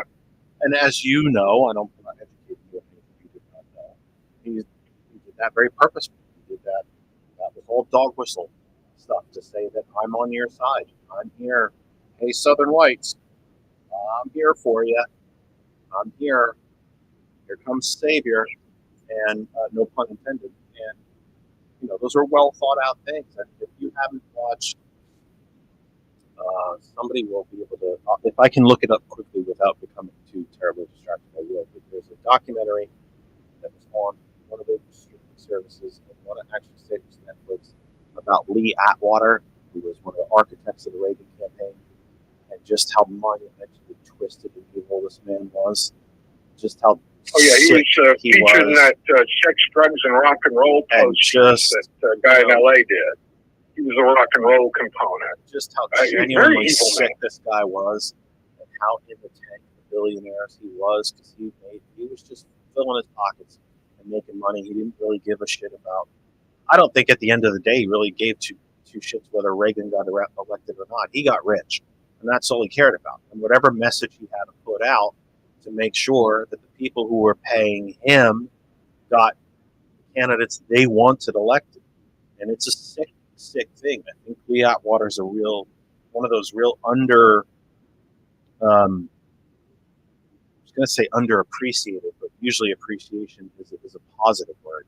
But I don't have a better one. But he's one of the underappreciated figures in U.S. political history, because he's a man who seems, and certainly one of the things that I took away from the document, doesn't mean that everyone else would agree with him, seemed to have no real core principles of his own other than getting wealthy.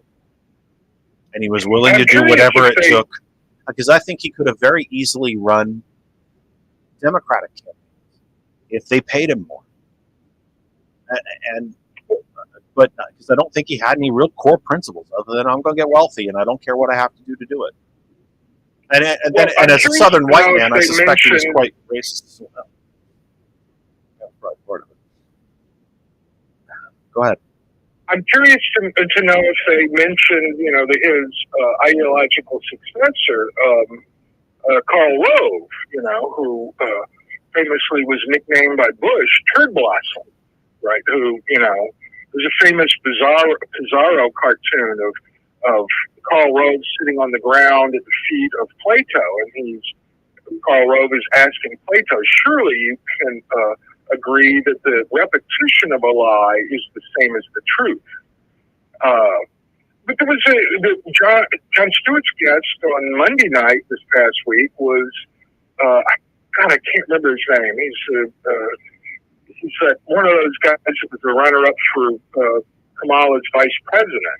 And he was talking about this guy that is becoming a multimillionaire doing Trump's campaign stuff. And I don't know what his name is, but it was shocking how much money this guy is making. And he was joking that he may turn out to have more money when this is all over with than Trump has.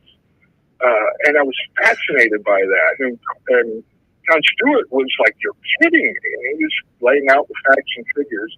I think I've posted a link to it on my Facebook page, but you can go on YouTube and Google Jon Stewart Daily Show, whatever Monday was.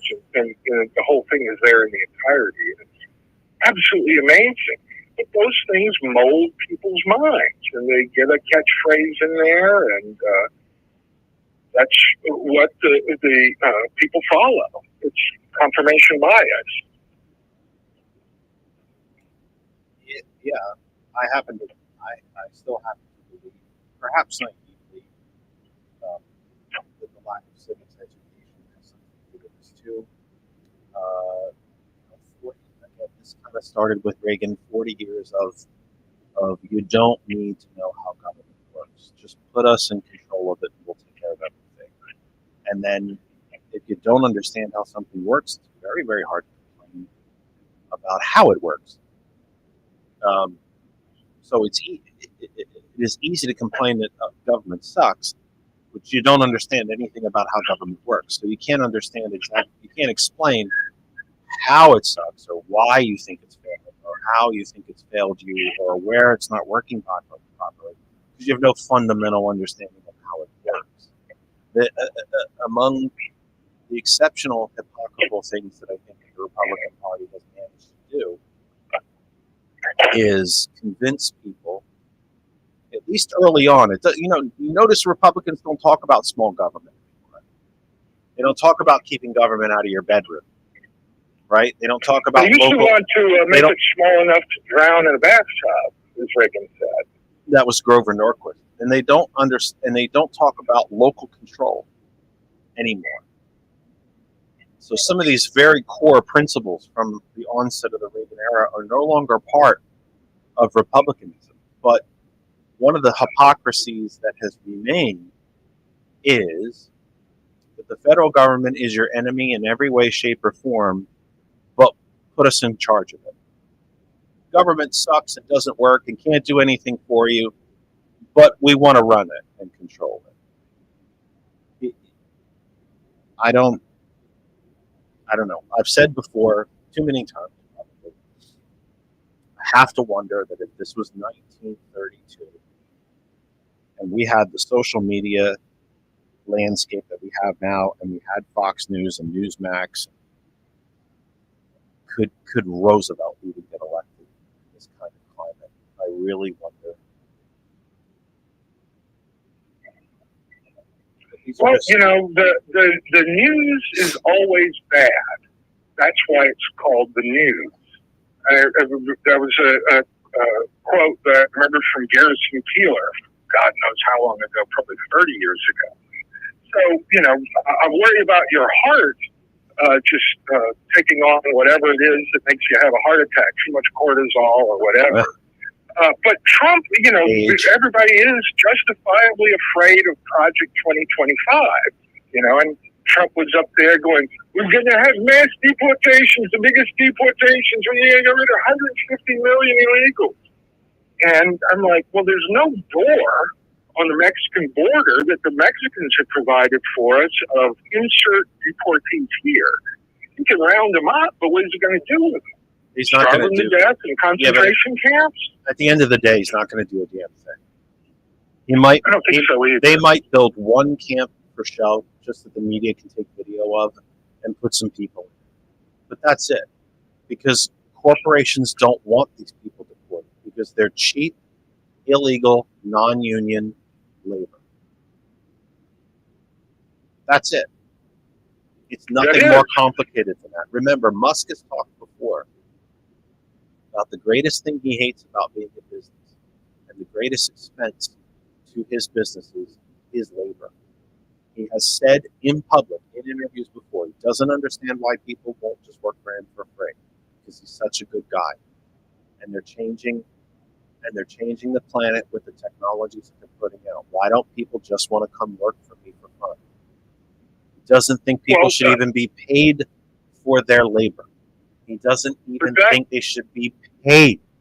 I mean, the man's worth $270 billion, but moved from California to Texas so he didn't have to pay any more state income tax.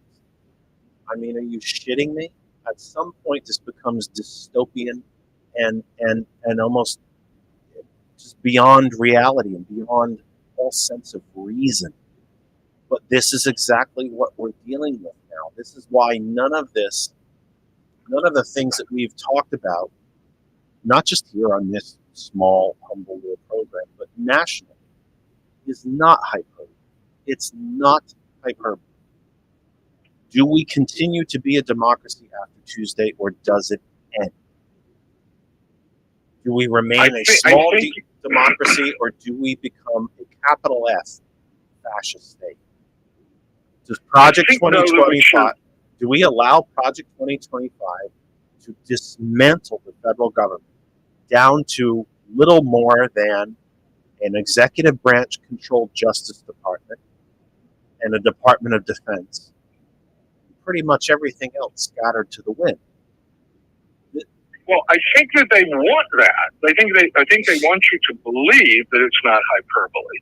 But for everything that they want to do in that Project 2025, it's like, who are they going to get to do it? How are they going to follow through on these threats? You know, are they going to show up at the Senate and ask the Capitol Police to arrest, Democratic politicians? If somebody's going to say, on what grounds do you arrest me? I've explained this to you before. The Supreme Court's immunity decision takes care of all of it. I don't think it does. I think you're going to have policemen standing there going, I won't do this. I think that there's half of us, I think it's really more than half of us, that won't bow under to this. There will be a fight. They will evacuate. I don't know if even Nancy Pelosi is actually still in government. I'm kind of lost touch with the things we don't hear about on a daily basis. She still holds her house. She's running for re-election. Right. If they're trying to arrest her, on what grounds? They kept saying lock Hillary up, and they had her up on the Hill or the Senate, and badgered her about Benghazi for God knows, it was like 6 hours or something, and they asked her every question. And people pointed out during the Bush years, there were like 1,000 casualties at U.S. embassies around the world. And at Benghazi, there were only 4. And she was sitting there, what more do you want me to say? And they didn't have any legal standing to stand on. They couldn't come up with even some kind of charge to charge her with. And I think even though Trump is saying, I issued an executive order to arrest Nancy Pelosi and arrest Kamala Harris and arrest Joe Biden, what's their grounds for it? Because there is still enough underpinning of the democratic process that he can't do those things. Those are crazy fantasies he has because he's out of touch with reality, as are his supporters. Remember, part of Project 2025 allows the executive branch to purge 50,000 plus civil service workers from their positions and have them replaced. Trump campaign is already interviewing people, has been for the better part of a year, to take these positions. You're assuming that somebody in government is going to stand up and say, no, this is wrong. Not when all those people have been purged from government. Think about a guy like Mike, who volunteered to serve this country in the military and made the military his career. The United States military swore an oath to protect and defend the Constitution from all enemies, foreign and domestic, who now actively works toward installing a dictator in this country because he's become rich doing it. There's always going to be somebody who says, I don't give a shit about democracy if I'm a millionaire. And unfortunately, there are too many examples in this country of where being a millionaire means you don't need democracy. It certainly worked out for Trump that way. It's worked out for Musk. It's worked out for Peter Thiel. It's worked out for... I'm actually quite surprised that even Giuliani's going to actually see jail time. And it looks like he's going to. And he's already had whatever wealth he has stripped from him for saying that the 2 election workers in Georgia should be killed. So somebody's finally paying something. But notice it's never Trump. But the point is, you're assuming that enough of the safeguards within the current structure of the federal government will hold. Not if all those people are gone, and not if you have a blanket immunity that says as long as it's a quote-unquote executive action, you're immune from prosecution. And that means immune from the restrictions, the basic structures of government outlined in the Constitution. Remember, Trump has said he wants to suspend the Constitution. Project 2025 and the immunity decision gives all power, all-encompassing power, to the executive, including the power to ignore the will of Congress, period. Because that would be an executive action. And even though it would be unconstitutional, he's immune from it because it's an executive action. And very, very intentionally, the Supreme Court never defined what a quote-unquote executive action actually is. So that Trump can do something. It could be in place for weeks, months, years, before that litigation ever comes to the Supreme Court for them to decide whether it was actually an executive action or not. And even then, do you think that this current Supreme Court's going to say no to him? I don't know, but we may be looking at like the plot of 7 Days in May, where there's military barracks not that far from the White House, and the Joint Chiefs might, even though he's trying to fire them, might roll tanks up there and take him into custody. I think that there's so many unknowns in what he's doing, and you're just saying, well, like he's just going to get away with everything. I don't think that he has to get elected I think that will break down. He has to get elected first, and let's remember, he mentioned in the joint. Actually, it was at the Madison Square Garden, I believe. Speaker Johnson was there. And he was on stage. Trump was on stage with Johnson and said, Mike and I have a plan. Don't worry. Everything's fine. I don't doubt that they do. He has to get elected first. I'll tell you the other thing, the thing about plans, and ask anybody that's in the military, plans rarely survive first contact with the enemy. And we're his enemy. And the first time he tries something like this, there's still a lot of people that support the Constitution. They may not support Kamala, but they support the Constitution, like our senior military officers. And I think a lot of guys are like General Milley and all those people that have come out against him will not fall in line to this stuff.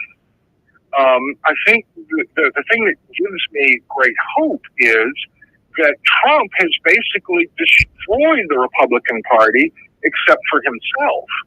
Who would you elect? And when people want to rant to me locally, and so many Republicans I run into, I ask them, I just pretend to be not concerned, but about my side. But I ask them, what the world is the Republican Party going to do when Trump croaks? He looks bad, doesn't he? Have you seen him recently? He really does. Look terrible. And when he dies, who are they going to get? Marco Rubio? Are they going to get Ted Cruz? Who are they going to rally behind for the next presidential candidate after he drops dead? It certainly won't be Vance, because Vance will be seen as a failure like Pence is, and who's the Mormon guy from Utah or whatever? Mitt Romney. Yeah, Mitt Romney and his magic underpants. So I don't know. I think that because he's become so extreme, and just the other night, the one that I guess you missed, I missed it until very late last night when I started hearing about it. He got mad. Trump got mad at his microphone at some event and I don't know if it wasn't working or it was intermittent. He took the microphone off and he pretended he was filleting a penis to the mic stand. And the crowd went wild and crazy cheering because they love his crazy antics like that.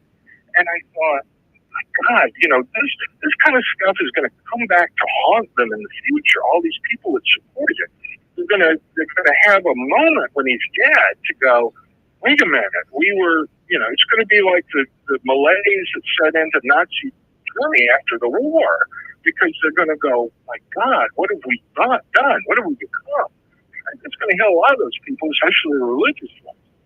So while I share some of your concern that he might have some earthly victims when he's rounding people up and trying to throw them in jail, a lot more of these people will be evacuated, just like they were on the January 6th attack. They'll go on the lam, they won't cooperate with them, and they'll just say crazier and crazier things. That's going to be a component, whether he wins or not, about who should be locked up and all of these kind of things. But I don't think that he can ultimately pull off fully implementing 2025. He's no Adolf Hitler, and this whole country is not all in for Donald Trump like the Germans were all in post Leave Our Germany for Hitler. I don't think that he has that kind of support that he thinks he has, nor people fear that he has. That's just me. I hope that you're right, but we're at the top of the hour. I'm going to say goodnight for now. I'm going to reset the program and see how much longer I can go. All right, buddy. It was good to talk to you. And if you want to try to do the Streamlabs thing to save your wrist, Well, I hope your I stress found test comes out okay. I forgot to tell you. I found. I'm going to show you. I had bought this lovely mic for phone a long time ago.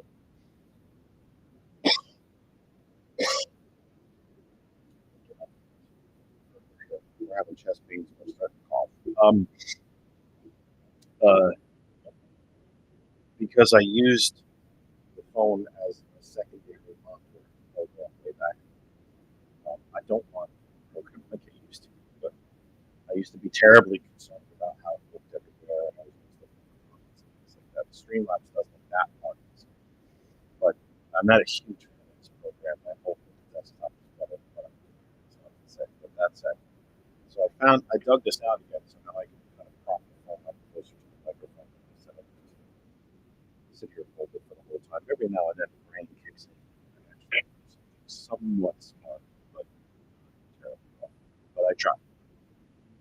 Well, I think for your health, you might want to just consider taking the rest of the week off after election night, and we re-adjourn on Sunday to either rejoice or freak out.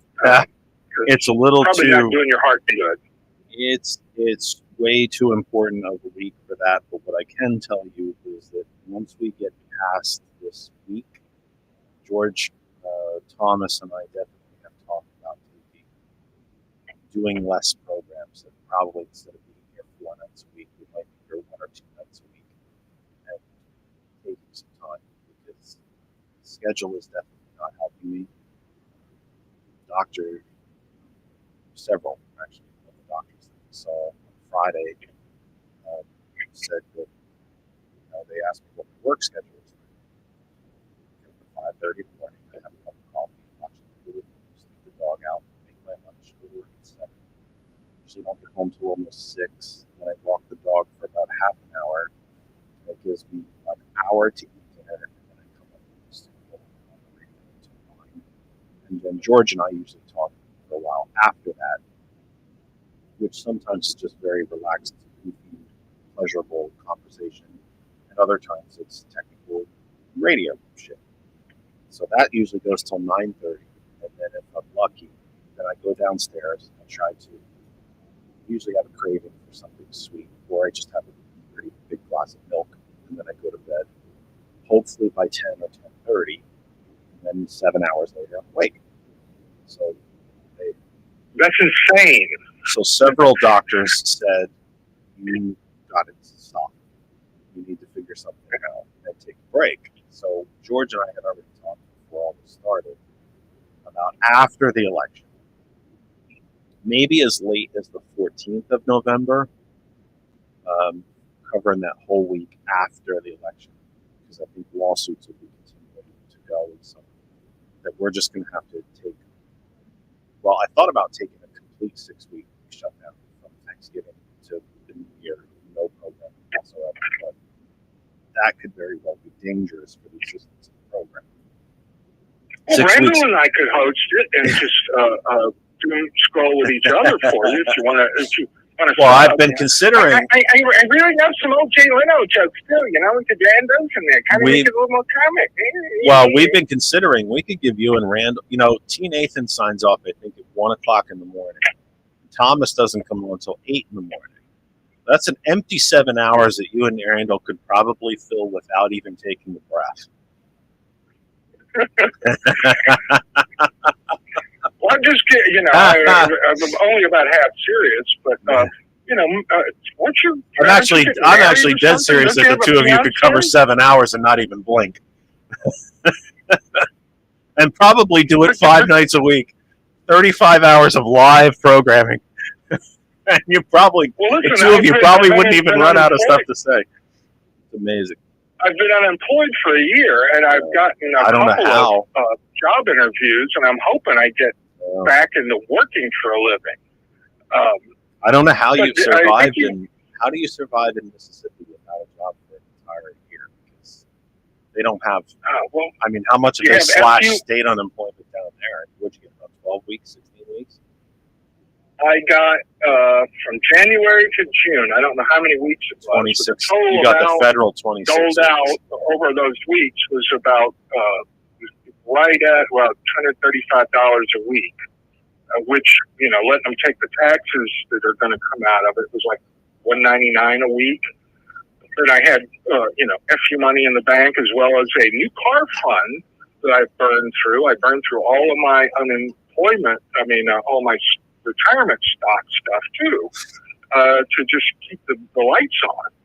Just the way it was designed. And I don't know what I'm going to do if I can't get the unemployment spigot turned on again. Just the way, come January. Just the way triple down was designed. But I'm talking to you. Aren't you getting married? Don't you have a fiance? You should at least do 3 days during the week, and my God, have a relationship with this woman, or get out and walk the dog more or something. Leave this to other worry wards. I'm hoping that she will be able to start rejoining us here. She's been working about 20 hours a day for the last probably 3 weeks. So Tuesday is the end of it for her, or at least the end of the constant madness for her. So I'm hoping that we can get back to a point where she can come up and start joining the program again, because her work schedule is going to completely fall off after Tuesday, and hopefully she won't be spending her entire days at the courthouse watching the Republicans sue over nothing, as they like to do. Because remember, we have lawsuits in 81 states. I'm so proud of the United States for having 81 states. I look forward to seeing the different flags. It's like, did anyone design on the internet, I wonder, just as a joke, an 81 star flag? Somebody must have done. Well, I think the other 31 states are going to be on the surface of Mars, and that's going to be Elon Musk's territory. That'll be the 31 United States on Mars. Anyway, Mike, I'm going to open this up and give somebody else a shot and see how much longer I can sit here. Take care, buddy. Hey, you take care of yourself as well, Mike. Do your best. Thanks so much. I do appreciate it. So, yeah. Anyway, I think on occasion we're forgetting about how deep this Project 2025 can go. I mean, I think there's a lot of Americans that think, well, he can't do that. He can't do that. He can't do that. He can do that. He can. If he's criminally immune from it, he can do anything he wants. There's nothing to lose at that point. There's no accountability. There's no law. There's nothing he can't lose. The only thing we can do is make sure he doesn't take office, period. If he takes office, it's the end. It is the end of everything. It is the end of this country. It's not hyperbole. It's not, it's not yelling fire in a crowded theater. It's the end of everything. And he can do it, and he can do it. If you can't be held criminally liable for anything, then you can get away with everything. Go ahead, Randall. Hey, Jeff. Yeah, he can do anything. And me and Andrew, we've already voted by mail-in weeks ago. But, we watch. She's still working, and she works long as director of her early childhood nonprofit early learning center. And, she just, she called me tonight.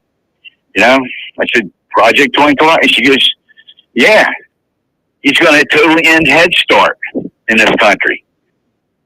Head Start is a program to give those poor and socially disadvantaged children a bootstrap to begin to be productive citizens. But again, as we talked before, Musk, all of them. Trump, all of them. We don't want productive citizens. We only want wealthy, predominantly male and predominantly white productive citizens. The rest of us are supposed to be poorly uneducated worker drones who work for very, very little or nothing. They want a brave new world. The alphas, the betas, and down at the bottom, they're doing this really sloppy labor, the deltas and epsilons. That's what they want. A combination of brave new world, and then they keep everybody happy with feeding them the ultimate drug, Soma. And then they want then they want 1984 to control the media and everything else, to rewrite history, and then let's throw on The Handmaid's Tale, where women are castle cattle. Women are only for breeding purposes. That's the world they want, in my opinion. And that's the world I fight against every day that I can while I still have a breath left on this planet. Go ahead. There was a picture that popped up in my Facebook of a woman who was voting in Georgia, I believe it was, because it obviously had to be a state where they had early in-person voting. So she was in person, early voting, and had dressed up in the Handmaid's Tale red robe with white cap and wore that into the polling place while she voted, which I thought was extraordinarily powerful. Absolutely. Extraordinarily powerful. I've got 3 daughters. Andrew and I come from multi-generational homestead families in Missouri and in Kansas originally. But multi-generational matriarchal families, because this whole gig, prairie women were extraordinary women. They did extraordinary amounts of work on homesteads, and this, it wasn't a little house in the prairie. If you get my drift, I got a picture of my mother, where my grandfather sent her, tried to do another homestead in Arizona, where there's no water then, no irrigation. And it shows a dugout on the side of a hill in Arizona with the one room dugout with the wall being made out of like stone with earth mortar, and my mother's out there 5 years old on a tricycle, you know. And these and J.D. Vance has the goal to say, you know, oh, I came from a hard background. No, the truth ends up being he actually didn't came from the upper middle class, and Peter Thiel seems to have found some very unnatural fascination with him, and it was Thiel that put Vance through an Ivy League school, financed his book, gave him the seed money he needed for his hedge fund. I am not in a rush to speculate what the attraction there is for Mr. Thiel. I'll just leave that hang out in the wind. But J.D. Vance has never worked a day in his life. The real truth of his history is his family was not poor, you know, white, redneck, trash, Appalachia folks. They were upper middle class. And that as Vance went through school, at some point, Peter Thiel found him. I don't know what put Vance on Thiel's radar. I have not seen the reporting on that, but it was Thiel that paid to put him through Ivy League school. He's the one that financed the book, or Vance's book, the one that everybody, you know, creams over about what a tough story and what a great American story, except that most of it isn't true.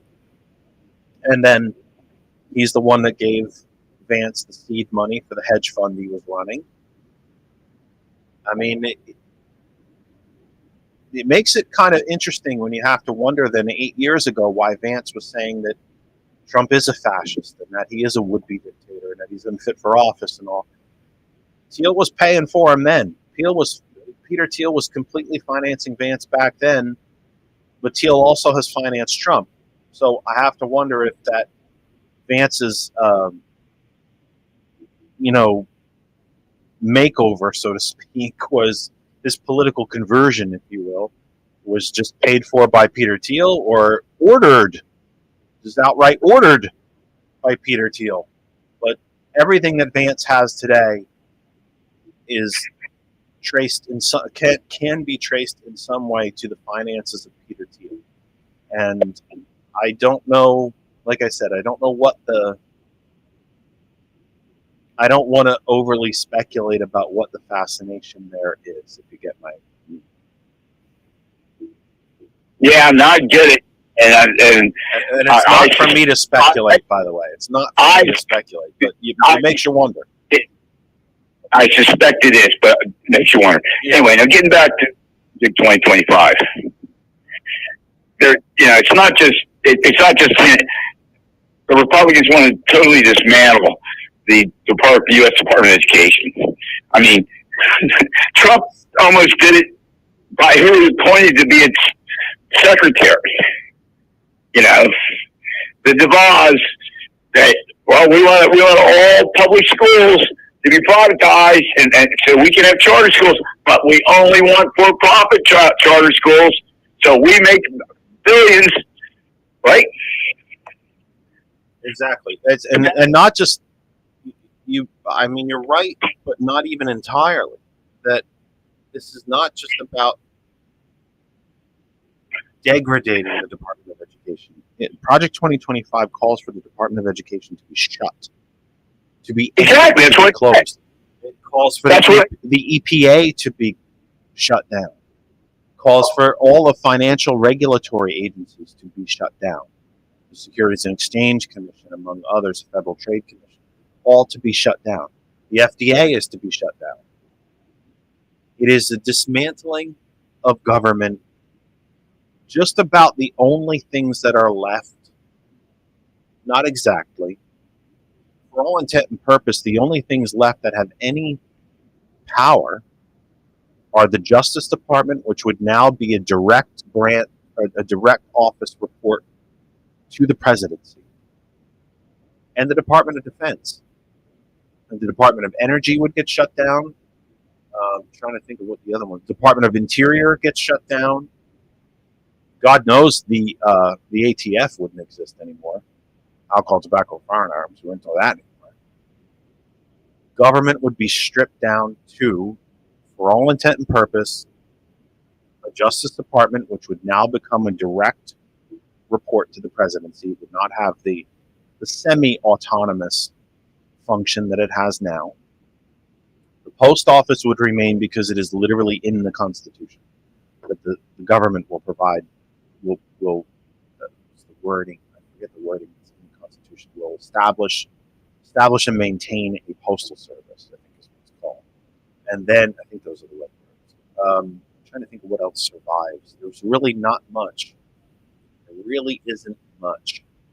Department of Defense, Justice, the Postal Service, and well, I think we'll keep Homeland Security to protect the billionaires and to protect their property and their factories from being blown up, or their power plants from being blown up. So I think he will keep the Department of Homeland Security.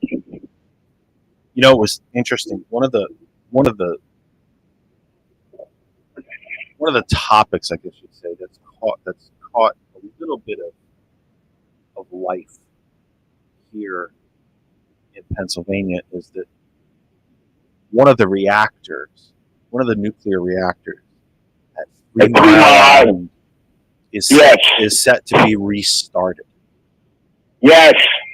And, you know, I originally thought to myself, it's probably not the worst thing in the world. They're not going to restart, obviously, the damaged reactor. They're going to restart the other one. And then it was only after, I think it was another week or so before I actually saw reporting about why they want to reopen 3 Mile Island. Microsoft wants to operate it for the power to run their artificial intelligence for its own usage. They're not going to restart the reactor for civilian residential power, strictly for Microsoft to run its artificial intelligence. Yep. That's kind of like Terminator type stuff. That's kind of like Matrix machines starting to take over kind of stuff to me. That's pretty frightening. Yeah, I don't want to be in the battery. I don't want to be in the battery. Yeah, and you know, I put the thing in the comments. You know, I live here in southwestern Delaware County, and folks out there that don't know Delaware County, PA, it's between Philadelphia County, along the Delaware River, and north of it, down to the state of Delaware border, where Wilmington and Claymont is, where President Joe Biden has his main original home. But anyway, yeah, Trump had 2 rallies in Aston, PA in 2016. He had the one closed to the public at the Aston Civic Center, if you will. That was really basketball courts, you know, community center. And that was open only to invited Republican elected officials from Delaware County. And then months later, in, I think it was like July of 2016, he went over to the old Sun Studio, or the Sun Studio, the movie place in next door in Chester Township, which has an Aston PO number. And me and one of my friends, we spent all night putting up signs on every telephone and light pole leading to it.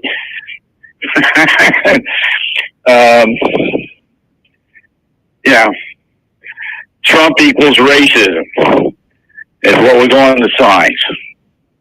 And here J.D. Vance holds today a rally. And you got to understand,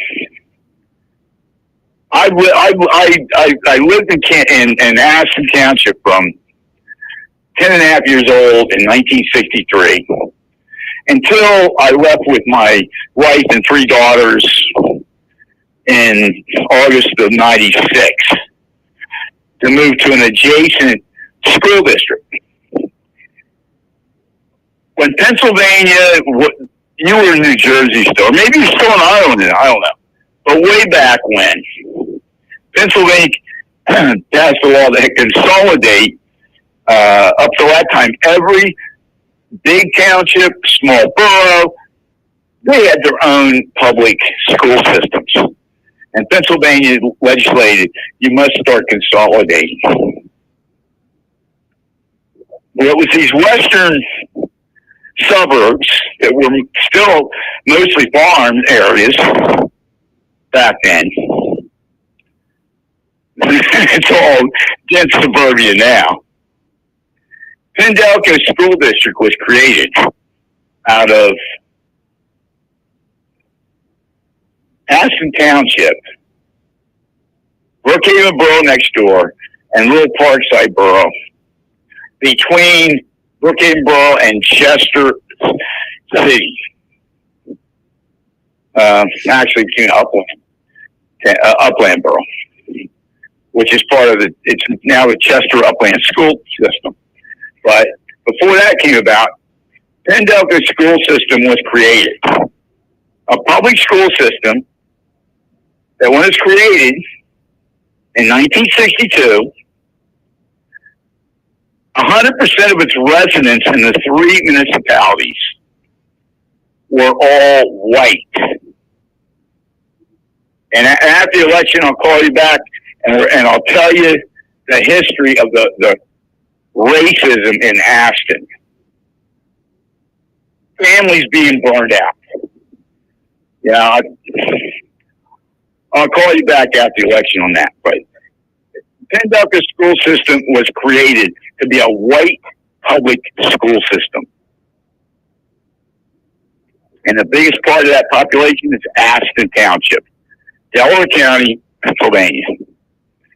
And that's where there's been 2 Trump rallies and now a J.D. Vance rally.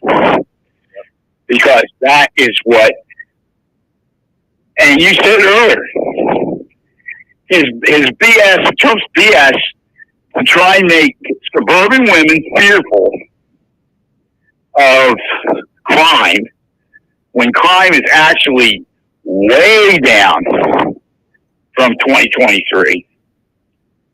It's just mind-boggling. Go ahead. No, I don't have anything. I'm going to wrap up here. All right, I'll let you go. We'll be back tomorrow. We'll talk tomorrow night. Yep, okay, buddy. God bless. All right, you also. Stay healthy. Yep, we're trying.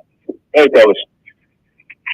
All right, there's only a few minutes left here. I'm going to stop at 30.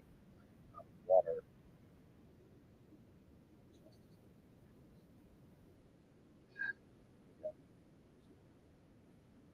So we're going to wrap up here. Let me tell you what plan is. Again, we remind you, plan is for the rest of the week. George and I are planning to be here with you for the remainder of the week, 8 to 9 p.m. Monday, Tuesday, Wednesday, Thursday. The plan Tuesday is, if you are at all familiar with the types of programming that we did prior to the debates, I think we hopped on at like 7, I think it was. Didn't you just do a shorter show? I thought it was. And then we just kind of rolled into 7 o'clock and kind of talked for a while. I think if I'm not. Yeah, we did a show that was about an hour long.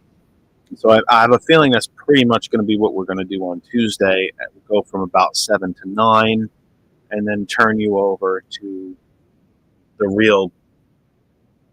I hate to say real because it makes it sound kind of crazy, but you know what I'm saying, like the national outlets go, and that's where you should be. To be honest with you, you should be with PBS, C-SPAN, and places like that for your coverage. Don't. We can talk. We can give you our opinions.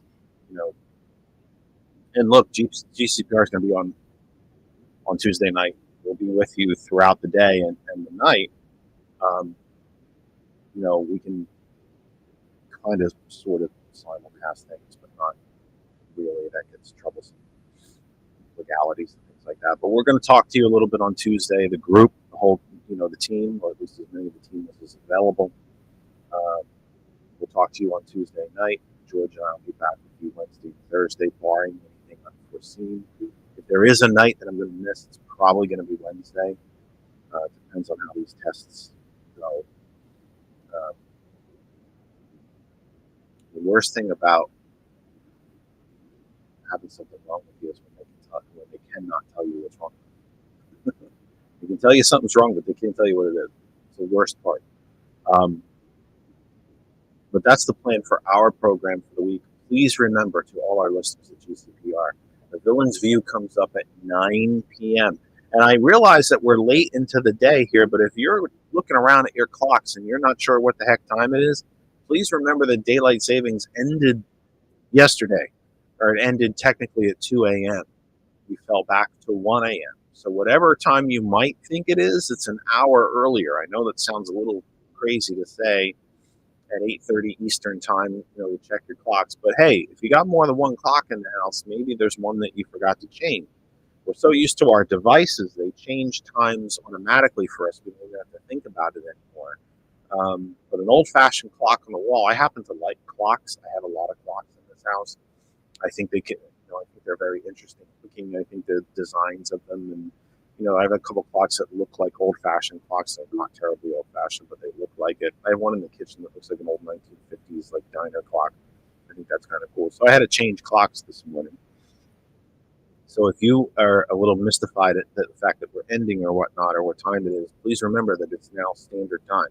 It is 8:30 p.m. Eastern Standard Time, 7:30 Central, 5:30 Pacific. Oh no, we have Mountain Time now because we're back to standard, right? Mountain return. So we now have Mountain Time again. We get a time zone back with standard time. Amazing, this country. 6:30 Mountain, 5:30 Pacific. Coming up, following us from 9 p.m. Eastern Time, Eastern Standard, the new 9 p.m. again, if you will. The Villain's View returns. Their pre-show may already be on, might be a little bit early on Facebook and YouTube and things like that. Right here on the radio, the Villain's View on GCPR.live from 9 p.m. T. Nathan from 11 p.m. Conversations with T. Nathan. Thomas returns to kick off the most important election week in the history of this country, probably since either the founding of the country, the first presidential election cycle, or at least since the Civil War, maybe since World War II, I'm not sure. Or it could just be the single most important one, because it will decide whether we ever have another one or not. Thomas kicks that week off with you from 8 a.m. Eastern Standard Time. For our listeners and friends and family at hot101.net, the music returns as soon as we sign off. We wish you a wonderful, wonderful week, and we hope that you'll continue to be supporters and friends and listeners of the Kennedy Effect. Our plan is to return to you next Sunday. We'll see you on Hot 101 next Sunday. We'll see you at GCPR tomorrow. For everyone at Hot 101, that's the big, big boss, DJ Lex, DJ Earl, and all the DJs and friends and family at hot101.net. For everyone at GCPR, for Thomas, Gilbert, Gambit, and Gretchen, and Solid Blue Sister, and Brett, Ben, Bob Kosh, and Pastor Best, Simon, Chuck, and whoever else I'm forgetting. forgetting, because there's probably somebody that I'm forgetting. For everybody at GCPR, thank you. Sheila. Sheila. This is George is here to tell me everybody I forgot at GCPR. See, the family at GCPR is growing. And eventually, I'm going to have to stop rattling through the names because there's never going to be a chance that I can get all of them. For everybody that surrounds the Kennedy Effect, for George and Lynn, for Kristen, Daisy the dog, and April Riddick, I am Jeff Kennedy. We've done about all the damage we can do for one night. We will see you tomorrow night from 8 p.m. Please remember, I know I just said it, but please remember, music resumes on Hot 101 on GCPR, The Villain's View, T. Nathan, Thomas in the morning. Please, please, please, if you have not already, go to our Facebook page, That Other Side of Information. Click on the, what the hell do you call it? Featured? No. Shit. Damn it. Forget what to call it. Yeah, go to the featured posts. It's right up at the top. There's a little tab there called Featured. Tap on that. That's where you will see our GoFundMe. Please read it. Please check it out. If you can help us, that's great. If you can't afford it, I perfectly understand. All I ask is that you read it and check it out. If you can help us, we would be immensely grateful. George and I have put up a GoFundMe to buy new radio equipment for the program. New computers, a new soundboard, probably maybe some new headsets or something like that.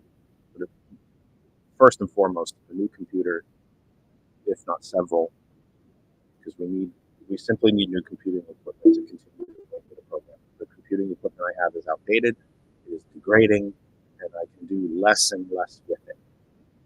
So, anyway, please check it out. If you can give, we'd be grateful. Immensely grateful. If you can't, I understand. But please, please, please just check it out and see what you think. And if you can help us, we'd be very, very, very grateful.